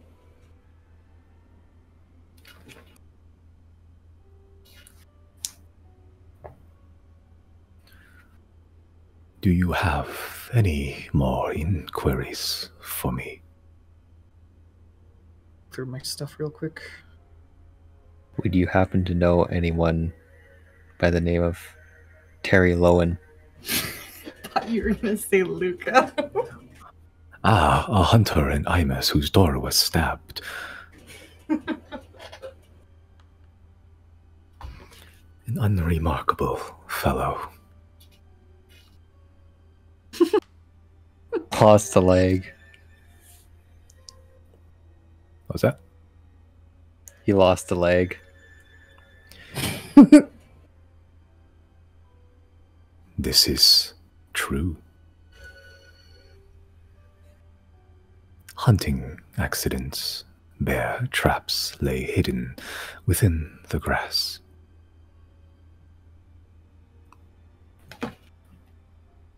Before the Void era, do you know the purpose of what Akem wanted to do? Akem, the god of murder and blood. Akem exists solely due to the fact that murder and death exist. When there is bloodshed, killing, and strife, Akem will feed on it. That was Akem's purpose, is to drive the desperate, the needy, the angry into dark deeds. And with the culling of the old gods in the current era, it is possible Akem has a monopoly on such things.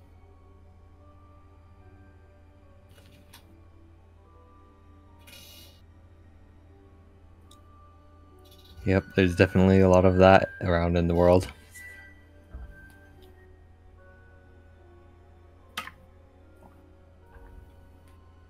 What do you know about Pure Soul Dogma? They are a fervent religious order dedicated to Len, the goddess of light and sun, of the new gods. They have their starts as monster hunters, as were common back in the days of yore, in the early birth. Sant being rife with such life. I know not when their turn, when their ire turned towards tiefling kind, But I do know that the falsity of the demonic heritage of tiefling kind was birthed on the lips of a pure soul dogma hunter. One that still lives today within a lighthouse amidst a lake.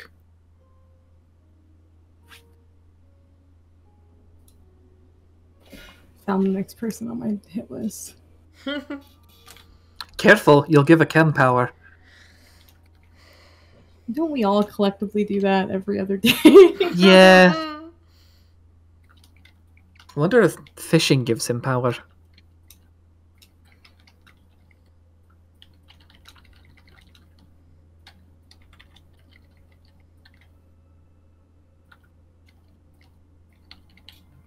Sorry, I blacked out for a second. He said that man lives in a lighthouse. Did he mention where? In a lighthouse amidst a lake between two cities.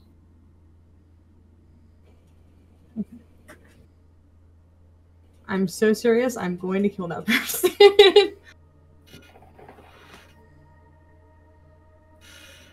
He's in the Twin Cities in Minnesota.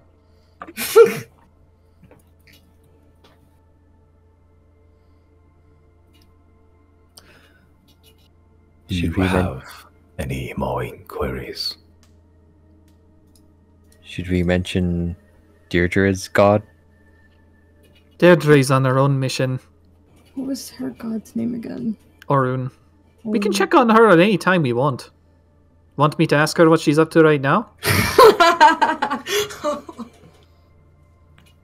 Please don't. I don't think I can pull off a Deirdre accent. What a very interesting task to give your DM. Not just mimicking another voice, but like a whole ass person.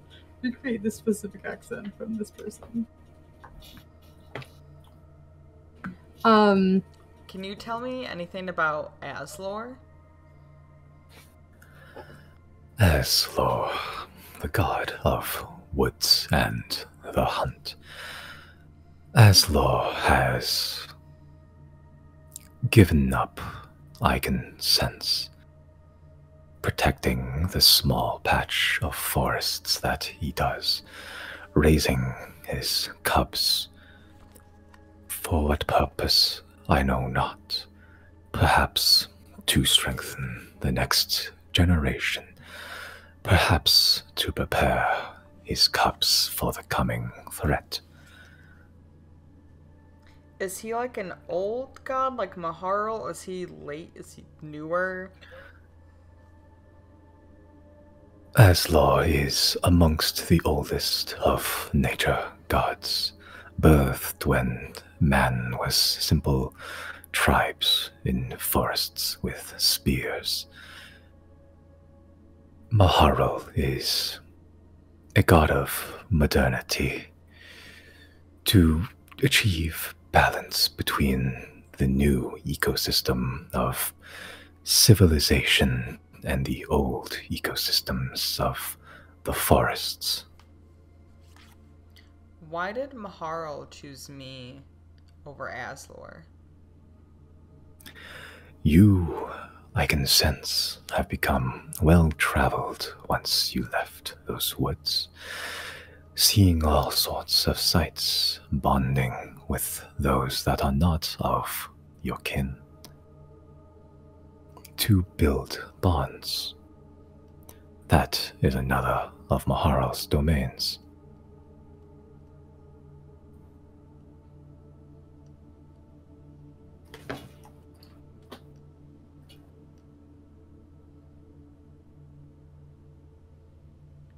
Where do you fit in all of this?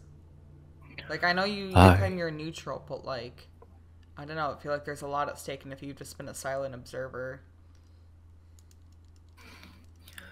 I serve and I harm, I help and I hurt, in the same manner I've been doing for some time now. Today, I give information. To give knowledge is to give a weapon, Whether it will create or destroy, it is not my place to be the judge. I am a repository of the learned. I give and I take, I learn and I teach. If the world should succumb to the void star, then I will catalog its final moments. What happened to the rest of your kind? We are called Yisata. I am either among the last or am the last of my kind. We Yisata are powerful psionics. Reaching out with our mind is our method of communicating, as I have with you. Our history is quiet up until the void.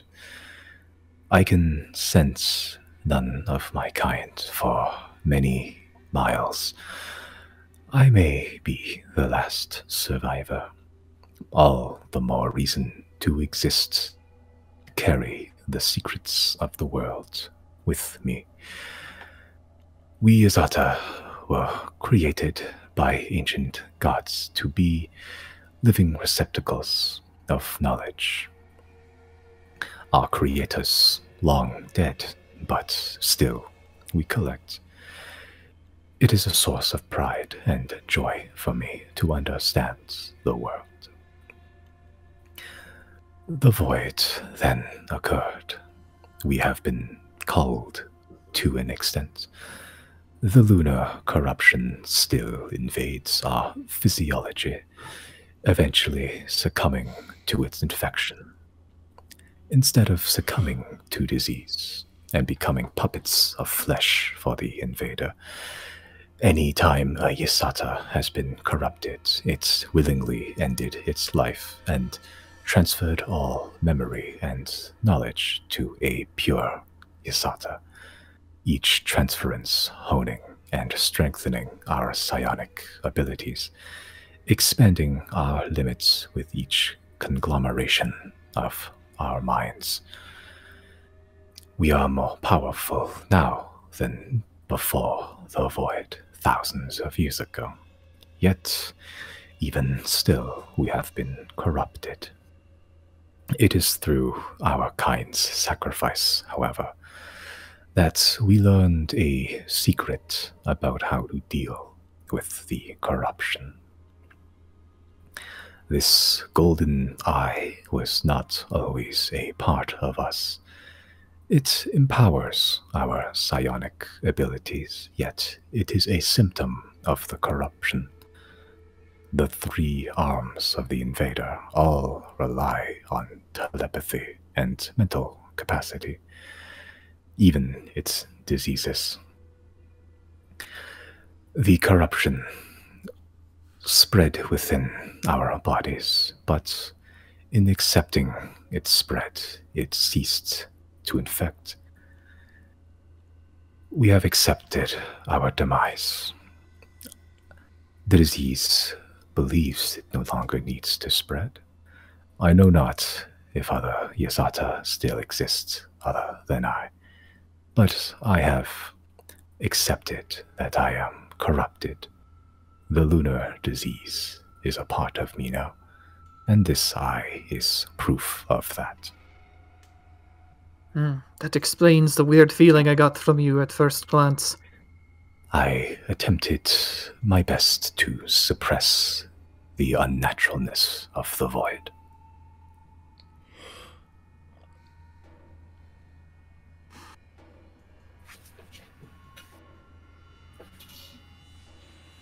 We're going to do our best to make sure that this world survives, so that you can keep getting that knowledge. Well, not just for you, but for everyone. If I am able, I will be there to catalog your success or your failure. Are there any more inquiries? Out of character, I really fucking want to ask about what's going on with Theopor. Why does he have no thoughts? Why is his head empty? God, it's bothering me so much, but I won't.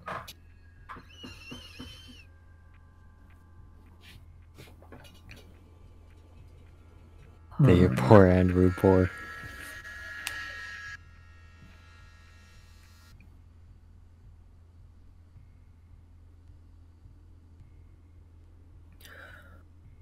If there are no more inquiries for me, I shall be taking my leave. This has been very enlightening. Thank you. It gladdens me to know that there still exists creatures in this era that yearn for knowledge still. I thank you, young ones, for entertaining an old soul such as myself. I bid you farewell now. Perhaps I will sense your presence again through these waters, and perhaps in that time I will have more questions to put forth. The shape Zal begins to sink and swim further into the depths of the ocean, that giant golden eye beginning to close smaller and smaller until the light fades entirely, leaving the huge silhouette of his form to disappear slowly into the waves until it vanishes completely from eyeshot. The warbling effect in your ears cease, and you are left with your own thoughts once more.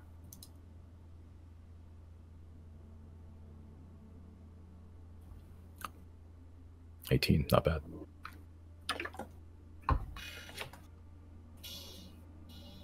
I'm guessing the 5 was the storm then. Yeah. Well, 0. I think there's a little bit of hope. If tieflings have what become of biospawn, we might not find exclusively enemies on the other side.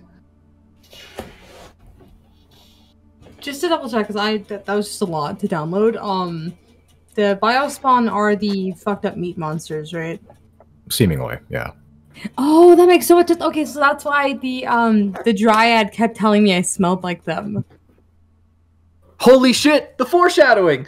Yeah, I like couldn't place my finger on it. I was like, we've all been in contact with them at some point. I didn't understand why she could smell it on just me.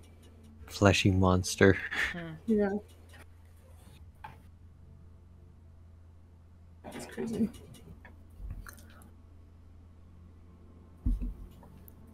All right. Anything we can do for tonight?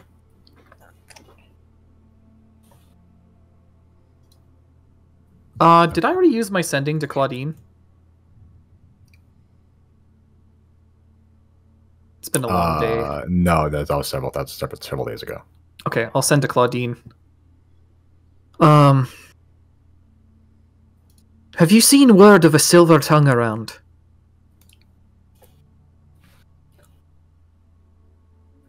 You hear back after a few seconds. No, I mean, you mean someone literally with a silver tongue, or like someone that's just really good at talking? I'll send with my magic this time. All I know is that I've been warned to beware of it. I know not what it means. I mean, it's good advice to not be talked into things. Lots of scams. People that lie to you.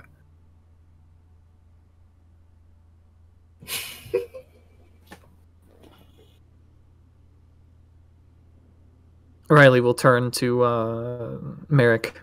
So, Mr. Chosen, we still got our mission to take out whatever Silverwind's trying to do. Just sit tight. We've got a few more steps before we enact your revenge.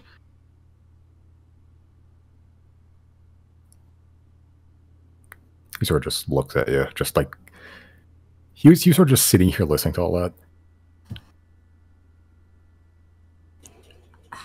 I'm sure you have had some sort of communication with your god at some point. You know what's coming, right? Like, all of this information we've been learning about the past of our world.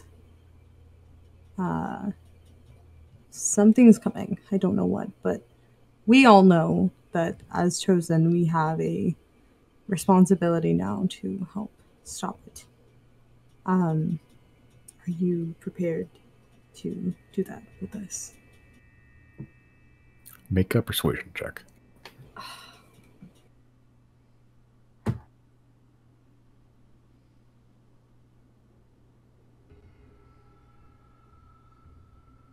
Would I be able to help out Oh, with advantage because God. I started this conversation?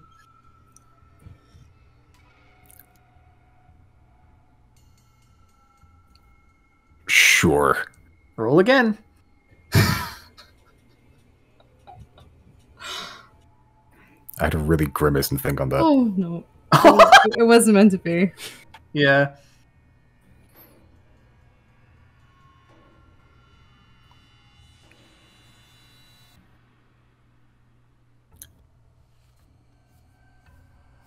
He sort of just stands up, and even though he's not like super tall, he almost like just sheer like through sheer JoJo intimidation power, he almost seems like a foot taller than he actually is. He sort of just walks really close up to you, and he sort of just says in a very low, grumbly voice, "I just want those people dead.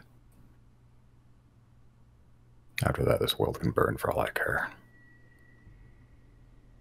Sister Riley or Zero? You. Ah, great.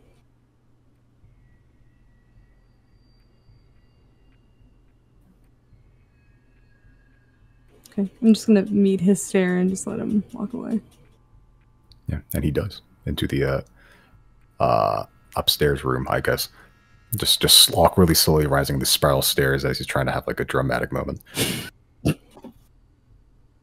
Yeah, let him ruminate on it. There's a lot to take in all at once.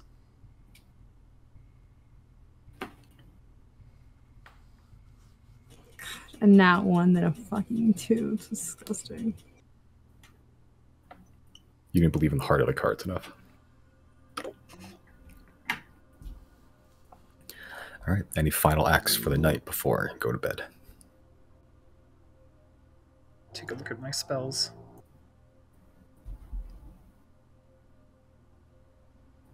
You know what? I think I'm just gonna take out my sword again, look at it, be like, isn't it time we had a talk?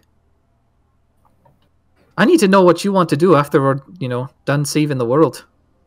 Do you want to vanish again? Come back?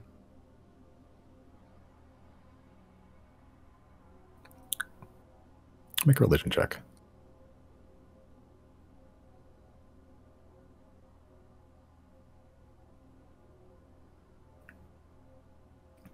Okay.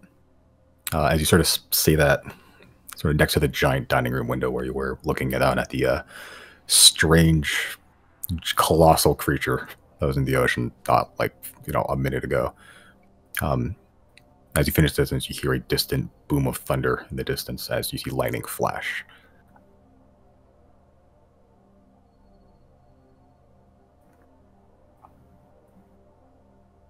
But that's one way to make yourself known.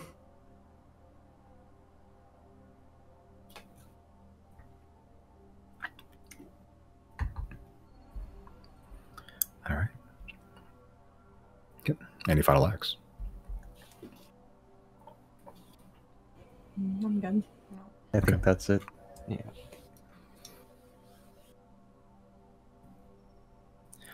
All right. Okay. As you all bed down for the night, Error sort of finding its little cubby in the corner. Merrick eventually does. You see Merrick just sort of on the second floor, just taking up his position at in like up against the wall, sitting on the floor. Already beginning the process of sleeping as you all take to your beds, warm enough and with a lot more thoughts in your head now than you were like 20 minutes ago. Okay. The day does pass as peacefully as you can get it. Up to you. And for the next few days, how many is that? Yeah. Oops. One too many.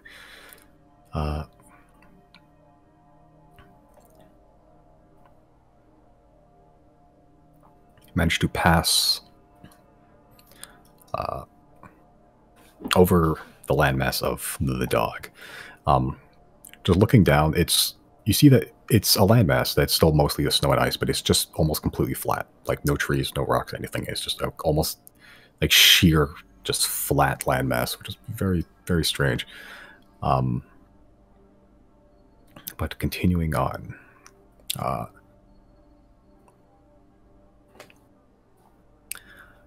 sort of gauging roughly where Zal told you, an island south of the dog. Just checking the map, you go to that location, and it's probably around noonish at this time.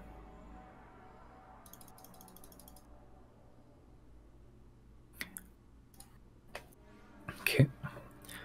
Yeah, and as you approach closer to that island, you do see on the beach a very notable stream of smoke seems to be sort of pouring forth from it. It's almost blue coloration, and you probably wagered, yeah, that's probably Evandra's crash ship.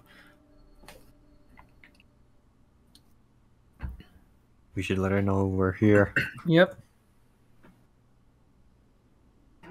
Sending.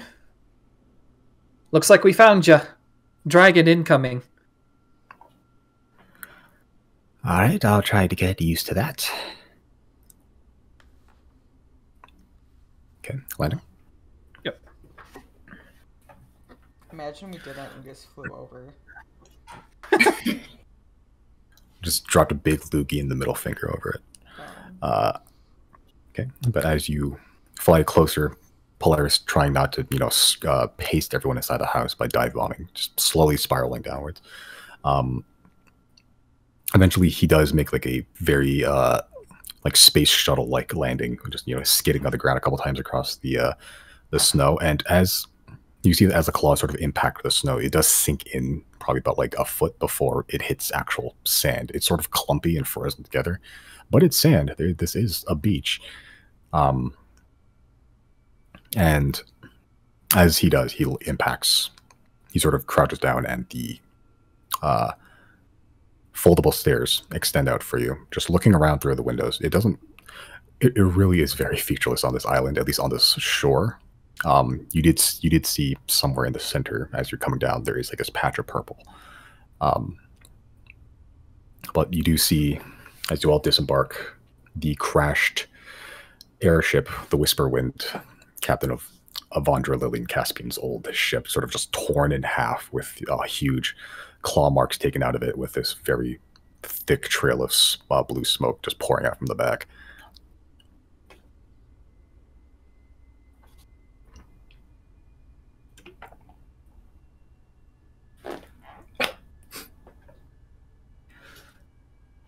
Okay, you all make your way towards the press ship. Mm-hmm. All right. Yep. Okay. As you all approach, you see a vaguely familiar, more tattered, this very old human woman. Yeah, just as she approaches closer, you can see, yeah, it's Captain Avandra. Wiry, just gray, stringy hair, and just the metal harness attached to her left arm with those two mechanical arms that used to be doing things, but now just hanging limply from her body. Still dressing just a dark blue fur coat. And it just looks a lot dirtier than you last saw her. Minor injuries that look like they've been patched up as best she could, at least. As she approaches you, just sort of very trepidatiously at first, because the dragon's still there, but as you all approach, Sure just goes, well, I found the dragon. How are you doing? Surviving. It's not so bad. I've been through worse scrapes before. I've never been down an airship, which is a little bit annoying. Everyone make perception checks. I can see for fucking miles! I cannot. Riley is wired this session. I'm gonna be so fucking dumb next session. Coffee's running through your fucking veins right now.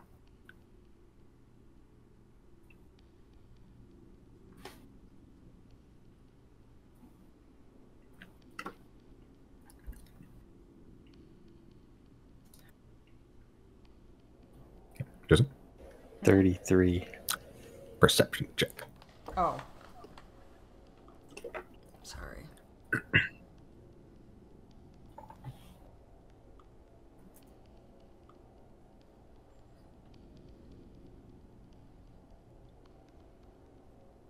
Okay. All right. Okay, so as you're all sort of just surrounding Wanderers having conversations, Riley and Chris, you notice that around like her hand and sort of the base around her neck, there's like these little black bumps sort of just underneath the skin. He sort of just goes, "What? What's wrong?" We should probably hit up the Yatnies, huh? Have a little something. God, Something- here we go. Something we've had in the past. It's kind of hard to get rid of. Gonorrhea? No, it's a little worse. It's in your bones. Was Deirdre the one to make this go away last time? Yeah. Do we have a way to do that again without Deirdre? Lots of greater healing potions. Is that really all it will take? Yeah. I guess we overheard that. She brought us here. Yeah. She's down a whole ship because of us. What happens if you don't cure it? Petrification. That sucks.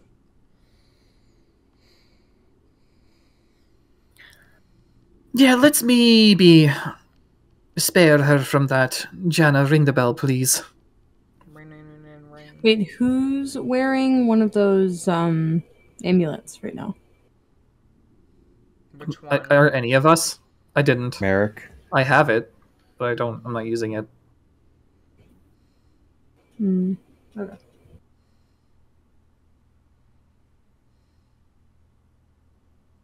Okay. Going to the ideas. All right. And to that, and Orville just sitting there reading a book, just a normal but red leather-bound book. He sort of just like closes it real quick. Welcome to Theopoint Report's Emporium for Potions and Portents. How may I help you today, friends? He called us friends. How many potions of great healing do you have there, Orville? Greater healing. That is a of greater strength and is typical of you. 3 on hand. How much per? 250. We'll take them all. That'll be 750 gold pieces. Yeah, I'll happily cough that up. I can count a community if you want. Oh, true. Yeah, never mind. Ooh, what was that, 750? 750, yeah.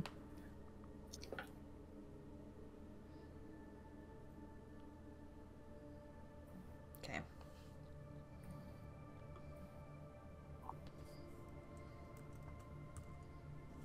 All right. So Orville goes back room, hands you 3 greater healing potions on a nice silver platter. Takes the money from you.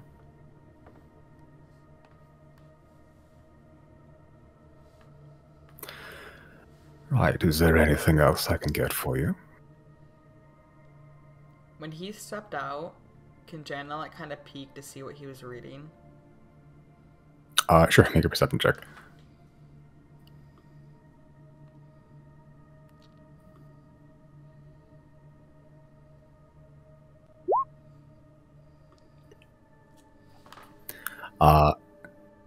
It's the title is Making Conversation, How to Start Them and How to End. Oh.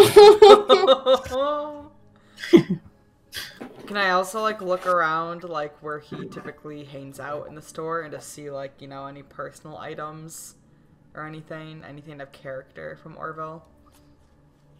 Sure, he's usually just hanging out in like every time you've seen him, he's been standing in front of the counter, just sitting there. You try to look around for like a place he's like to hang out, like behind the counter. I'm if you trying want to think of like, you know, does he have any personal effects that would be in the space that he frequents? Yes, he has a room. Well, I'm not gonna enter his room. That's one step too far. I'm trying to. I will let you in what I'm trying to do. I'm trying to spy things to let me know, like, if I were to get him a gift, what would he enjoy for his birthday that's coming up? Yeah. Oh, I see. In the store currently where you are right now, it's all business. It's like there's not like a whole lot of personal effects. He has the book he's been reading, but like, other than that, everything is very official, very at ease. Yeah. Okay. How does he dress? He's like a dapper little frog, right? Oh, he's dapper as fuck. Yeah.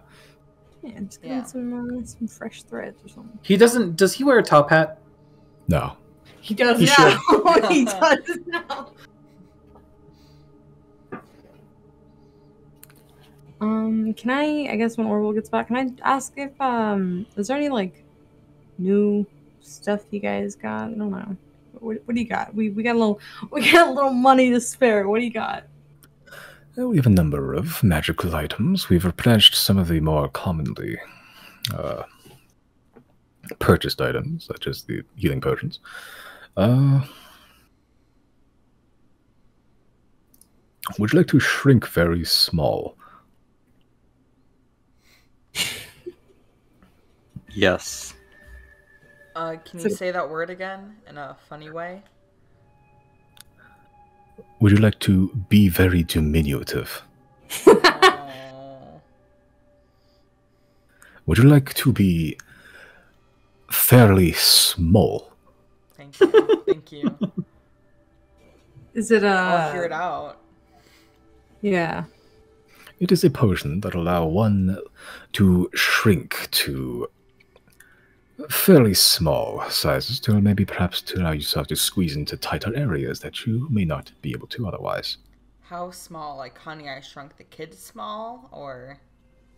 Allow me to look at my catalog here.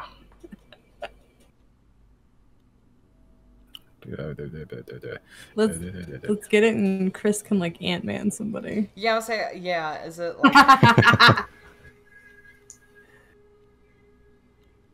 Halved in all dimensions. So if you were a medium-sized creature, you turn to a small-sized creature. Oh, we're not like Osmosis Jones small. Okay. What happens if you drink another one when you're that small? Oh no. I believe you'll get lost in the quantum realm. We do have a number of magical tomes that will permanently increase your abilities. I'm listening. They are extremely rare, and Quincy is quite adept at dungeon delving. I believe the Tome of Understanding is still being put on hold. But the Tome of Clear Thoughts would increase one's intelligence score by 2.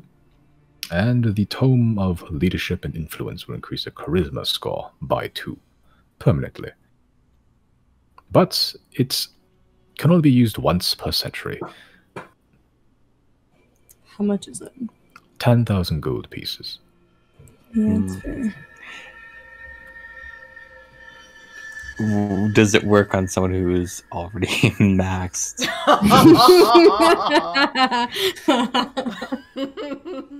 Probably It's- not, right? It does. It does stab. What? I can make my I'm buying charisma that. even more These- overpowered. Ancient artifacts. It allows ones to extend one's intellect and personality beyond the normal mortal realm. Holy Damn, these are the shit. hard drugs. Yeah, they are. I'll buy that one. There is a condition that once you are done reading it, you return it to the Atnes. That's fair. Definitely. Wait, are you buying one? Yeah, I'll buy one. As being the magical arcane caster you are, I imagine you wish to buy the Tome of Clear Thought, increase your intelligence score. Yes, please. Very well. That'll be 10,000 gold pieces. Okay, I'll just give you this Let's count big these thing of out. money. Hobo Wizard again.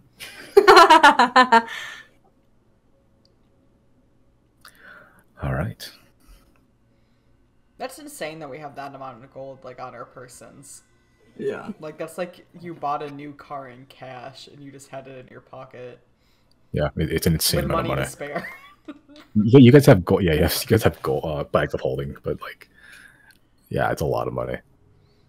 Okay, you removed the 10,000 gold from your person. Yeah, I did. Out of curiosity, how much money do you have right now? It's around still 10,000 left. Christ, I gave you guys way too Yeah. much money. Nah, that's an Well, appropriate we amount. weren't supposed to have all this. We cheated. It's true. Oh, if, I if we... Sorry, go ahead. No, I mean I expected that. I thought this would be a potential outcome, but I did it anyway. What are you saying? So if we had split it up, like we took a quarter of it and we split it up, we each would have got like, what is that, like 6,000? Oh, it sucks. More money than we've ever had. Oh, Yeah. fuck. That sucks. As you fork over the 10,000, and the Coinstar bot comes in, and just sweeps up all the coins again because it's too much. Orville does return with a very large book. It's like a textbook times like 1.5.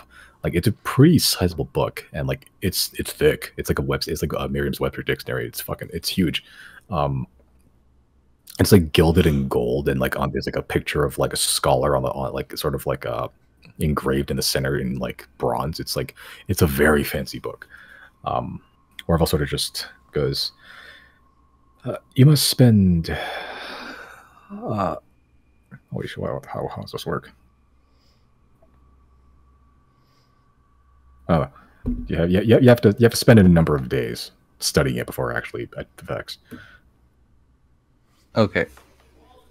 I don't. The wording's kind of weird, but it's not instant. You still have to take some time to study it.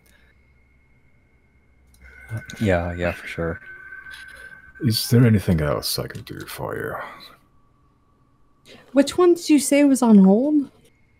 The Tome of Understanding, I believe. Miss Deirdre is still holding on to that. I see. How long does her hold last? Number of good while. There's adventuring parties tend to come and go irregularly, so until further notice, or unless we've not heard from Deirdre. That's actually curious. Have you heard from Deirdre Not yet, no.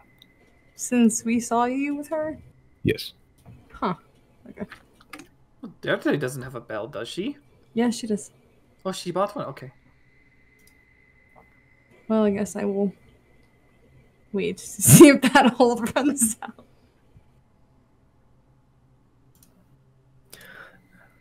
Is there anything else I can do for you today? I'm done. That was it for me. All right.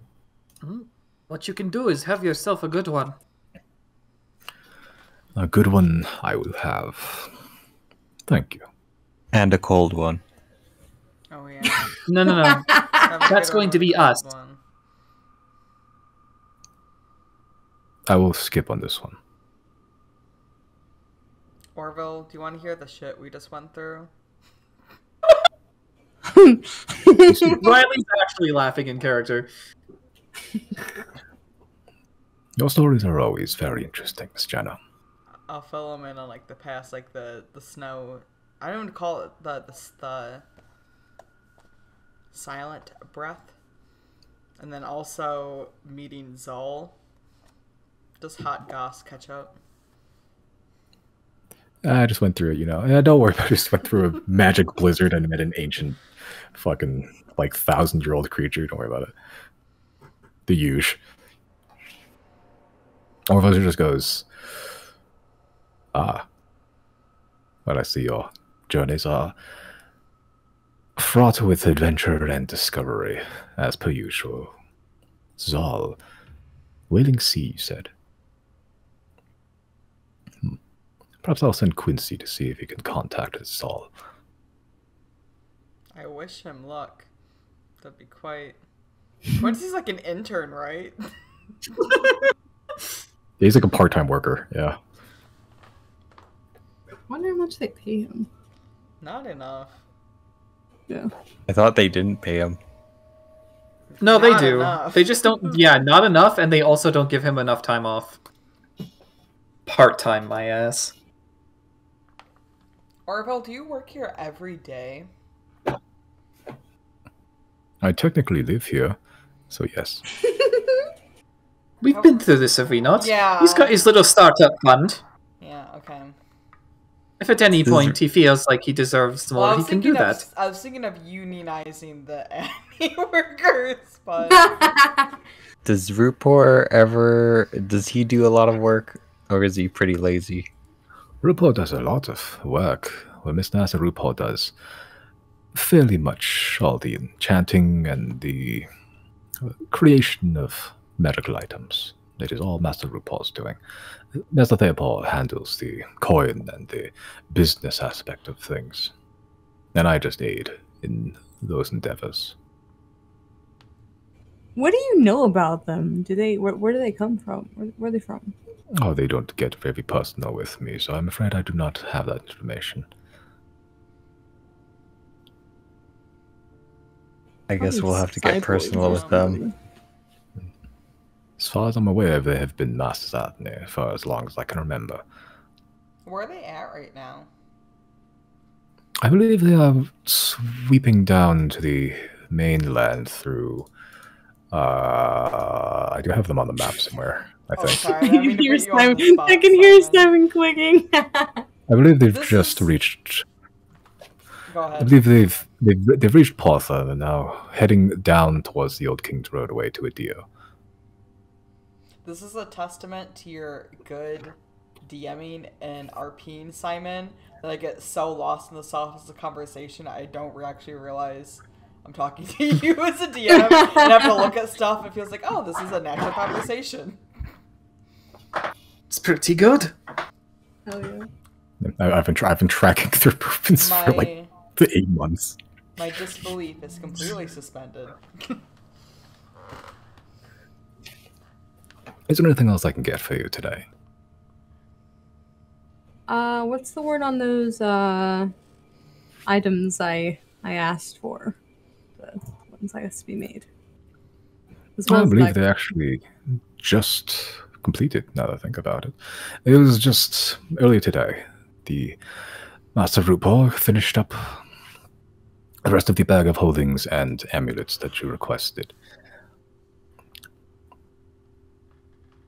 How did you need amulets and such? I need my own bag of holding. I don't remember who else asked for one, but I remember. How many amulets did we get last time? 3? I I think believe it was so. 3. One to Jeez. Riley, one to Jana, question mark? And Merrick took one. I think. Well, it doesn't matter because after this we'll all have one either way. Yeah, We I have- bought 3. Yeah, I have anti-scrying amulet in my inventory, so I have one. Okay. As do I. Okay. So should have, I guess, 2. Who else needed a bag of holding? Did Riley need a bag of holding?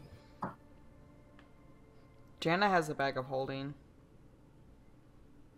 Did Riley need one, or does Riley? No, I have one. Oh, you have one? Okay, yeah. So I guess I just need the one. Okay. Yeah. So it's three amulets of proof of against detection and location. God, what a mouthful! And then 1 bag of holding. So each amulet's 800 gold, and a bag of holdings 2,500. So let me just quickly math this up using this arcane arquebus that arquebus. What are those? What are they Here, called? I'm gonna do them a little separately, anyways, because I'm gonna take the amulets out of community. I think. 4,900 gold.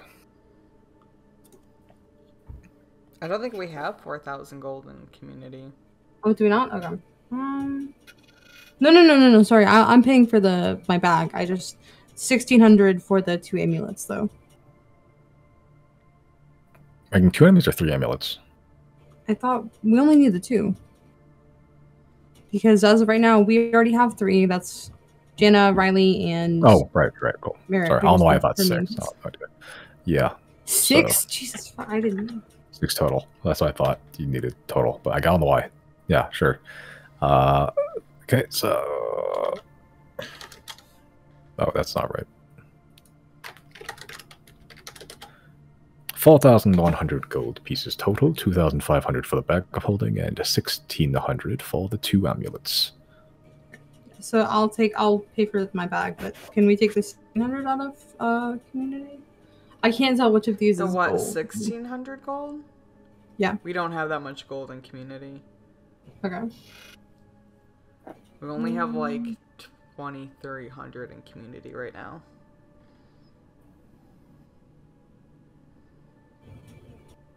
You said we have 2,300? I'm looking at the numbers. 2, 3, 4, 5. So we can't pay for just the amulets out of community, though? Because the 2 amulets is just 1,600. So we have 2,345. That should cover it. Well, wait, 16. How much is wait? Can Yeah, I like no, you're good. Like 1,600. So we'll have a bit less than 1,000 left in community, but I think the only reason I'm taking it from community is just because this is like within all of our best interest to not be found for a little bit while we know. So we'll have 700 left. Are we all good with that?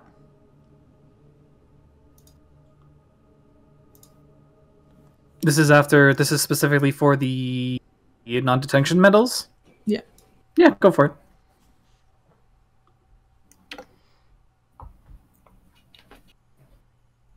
And then it was 2,500 for my bag, you said? Yes.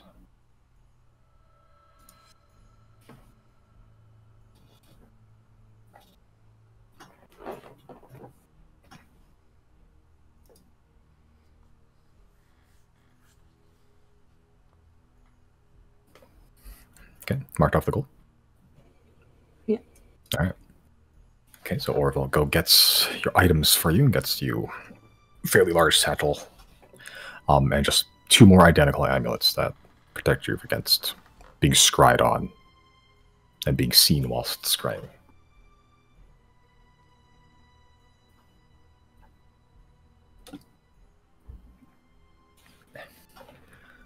All right, so let me just okay,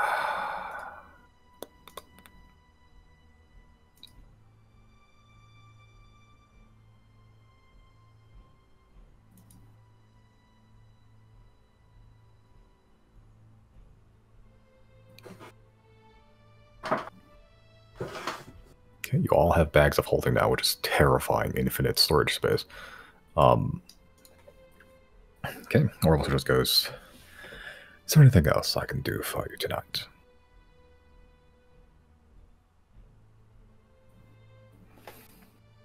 I think that's all for me anyway. Yeah. All right. Thank you for visiting Theobald and RuPaul's Emporium for potions and portents. Hope to see you again soon. Can probably count on it. Take care of yourself, Orville. And you as well. All right, as you all exit the Emporium out into the cold, not nearly as cold as that magic storm, but still cold. Avandras are just standing there all the while. You could have come with us, you know. I'm not going to the big, scary, black curtain thing. Going nowhere. Would have been nice and warm in there. Oh well. Here, drink this. He hands her a potion. Again, greater healing. Yeah. Okay. He sort of just takes it. Okay, this will do what? Cure you of a very bad fate. Oh, Zero, we should probably make sure it actually works here. What do you mean? We can see whether she's still infected, right? I can check with my daggers about as much as I can do. I still have to roll for it, yeah.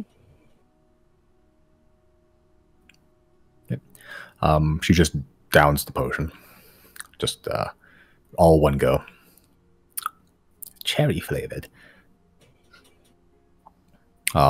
Just looking at her, just no seeming visible change.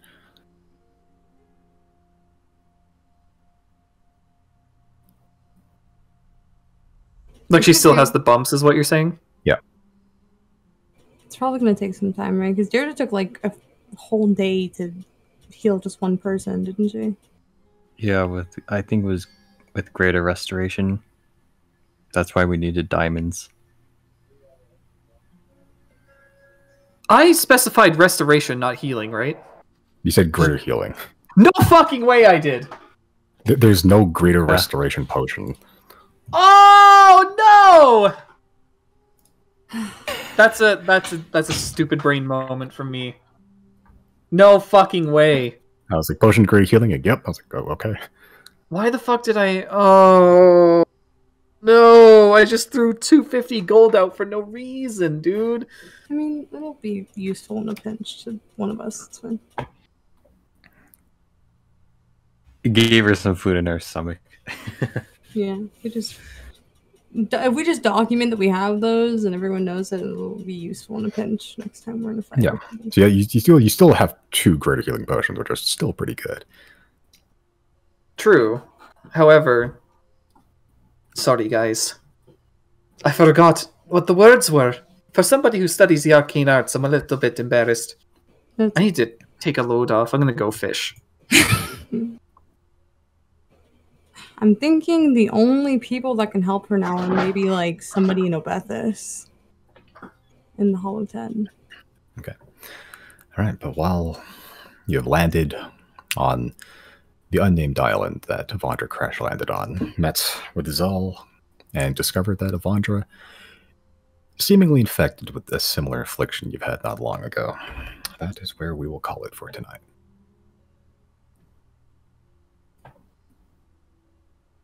Okay. Sounds good to me. I believe we're going for like 4 hours. Certainly doesn't feel like it.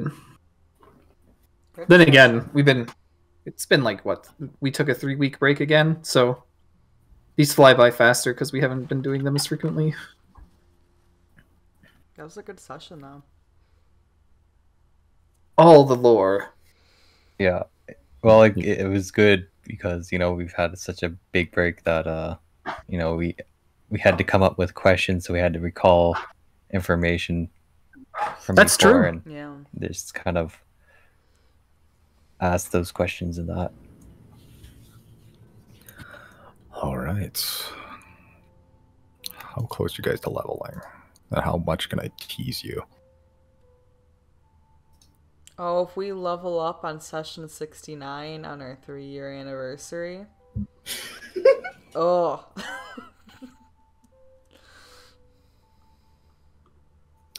Character advancement to level 14. Oh, that's really far. Oh. Yeah, we won't hit that then. You need like 14,000 XP. Yeah, that's not happening. Can You guys gotta give kill us, something. Yeah, so can you like give us another dragon to kill in like 5 minutes? Maybe don't do that. We don't need the level up. Not yet. We need to get to 16969 or something like that.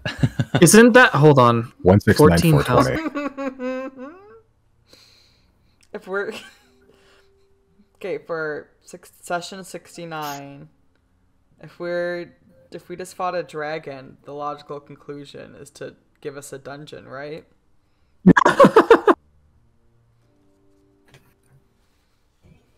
I'll give you the end first. I'll give everybody 4,000. That seems an arbitrary number. 155. Gotcha. There's still a 6-9 there. We're chilling. By design. Wait, there's a 6-9. At the end. I think we begged Simon last time to give us like 9 points so we could get that number. Oh, okay. Yeah, so you should be at. For the 69th session, we all have to get laid in character, and then we level up immediately after. That's it. How? Man, that's going to be so difficult, though. I'm kidding. I'll Deserted teleport us. islands. We can teleport to some crazy place. Teleport directly to brothel. Okay. Yeah. I was going to say, those are called brothels, Brandon.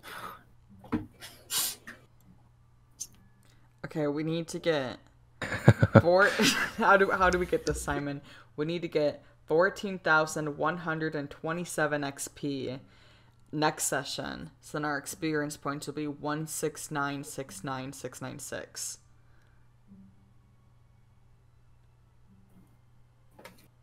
I'll see what I can do. We don't have to, but that seems... How crazy is it to get that much in a single session? If you kill stuff and do good RP, probably not that bad. I can only control RP. EXP, I just do like, yeah, fuck out the 2,000. Like combat XP, I'll just do whatever, really. Like I just go by the calculations. Our characters simultaneously sense a disturbance in the force, pivot everything. There's 3 dragons over there.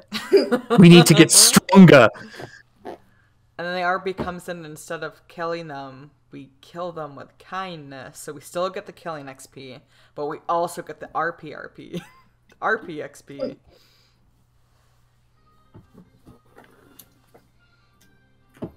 I should start awarding XP for one-liners after the killing somebody. That'd be fun. Minus XP if it's bad. I mean, isn't that the nature? They're all going to be bad. That's what makes them good. Yeah. Yeah. If they're too good, I'll minus XP. Riley's critical quote. That's actually close. You're all Stop washed it. Hook, line, and sinker. Okay. The thing is you should be able to deduct if you start saying like 1 too often. Like if that becomes Riley's catchphrase. No, Fire Emblem characters have 4 critical quotes, so I'm coming up with them on the spot now. Washed up, hook, line, and sinker. I think Janice would be bullseye when she uses her bow. Down with the proletariat.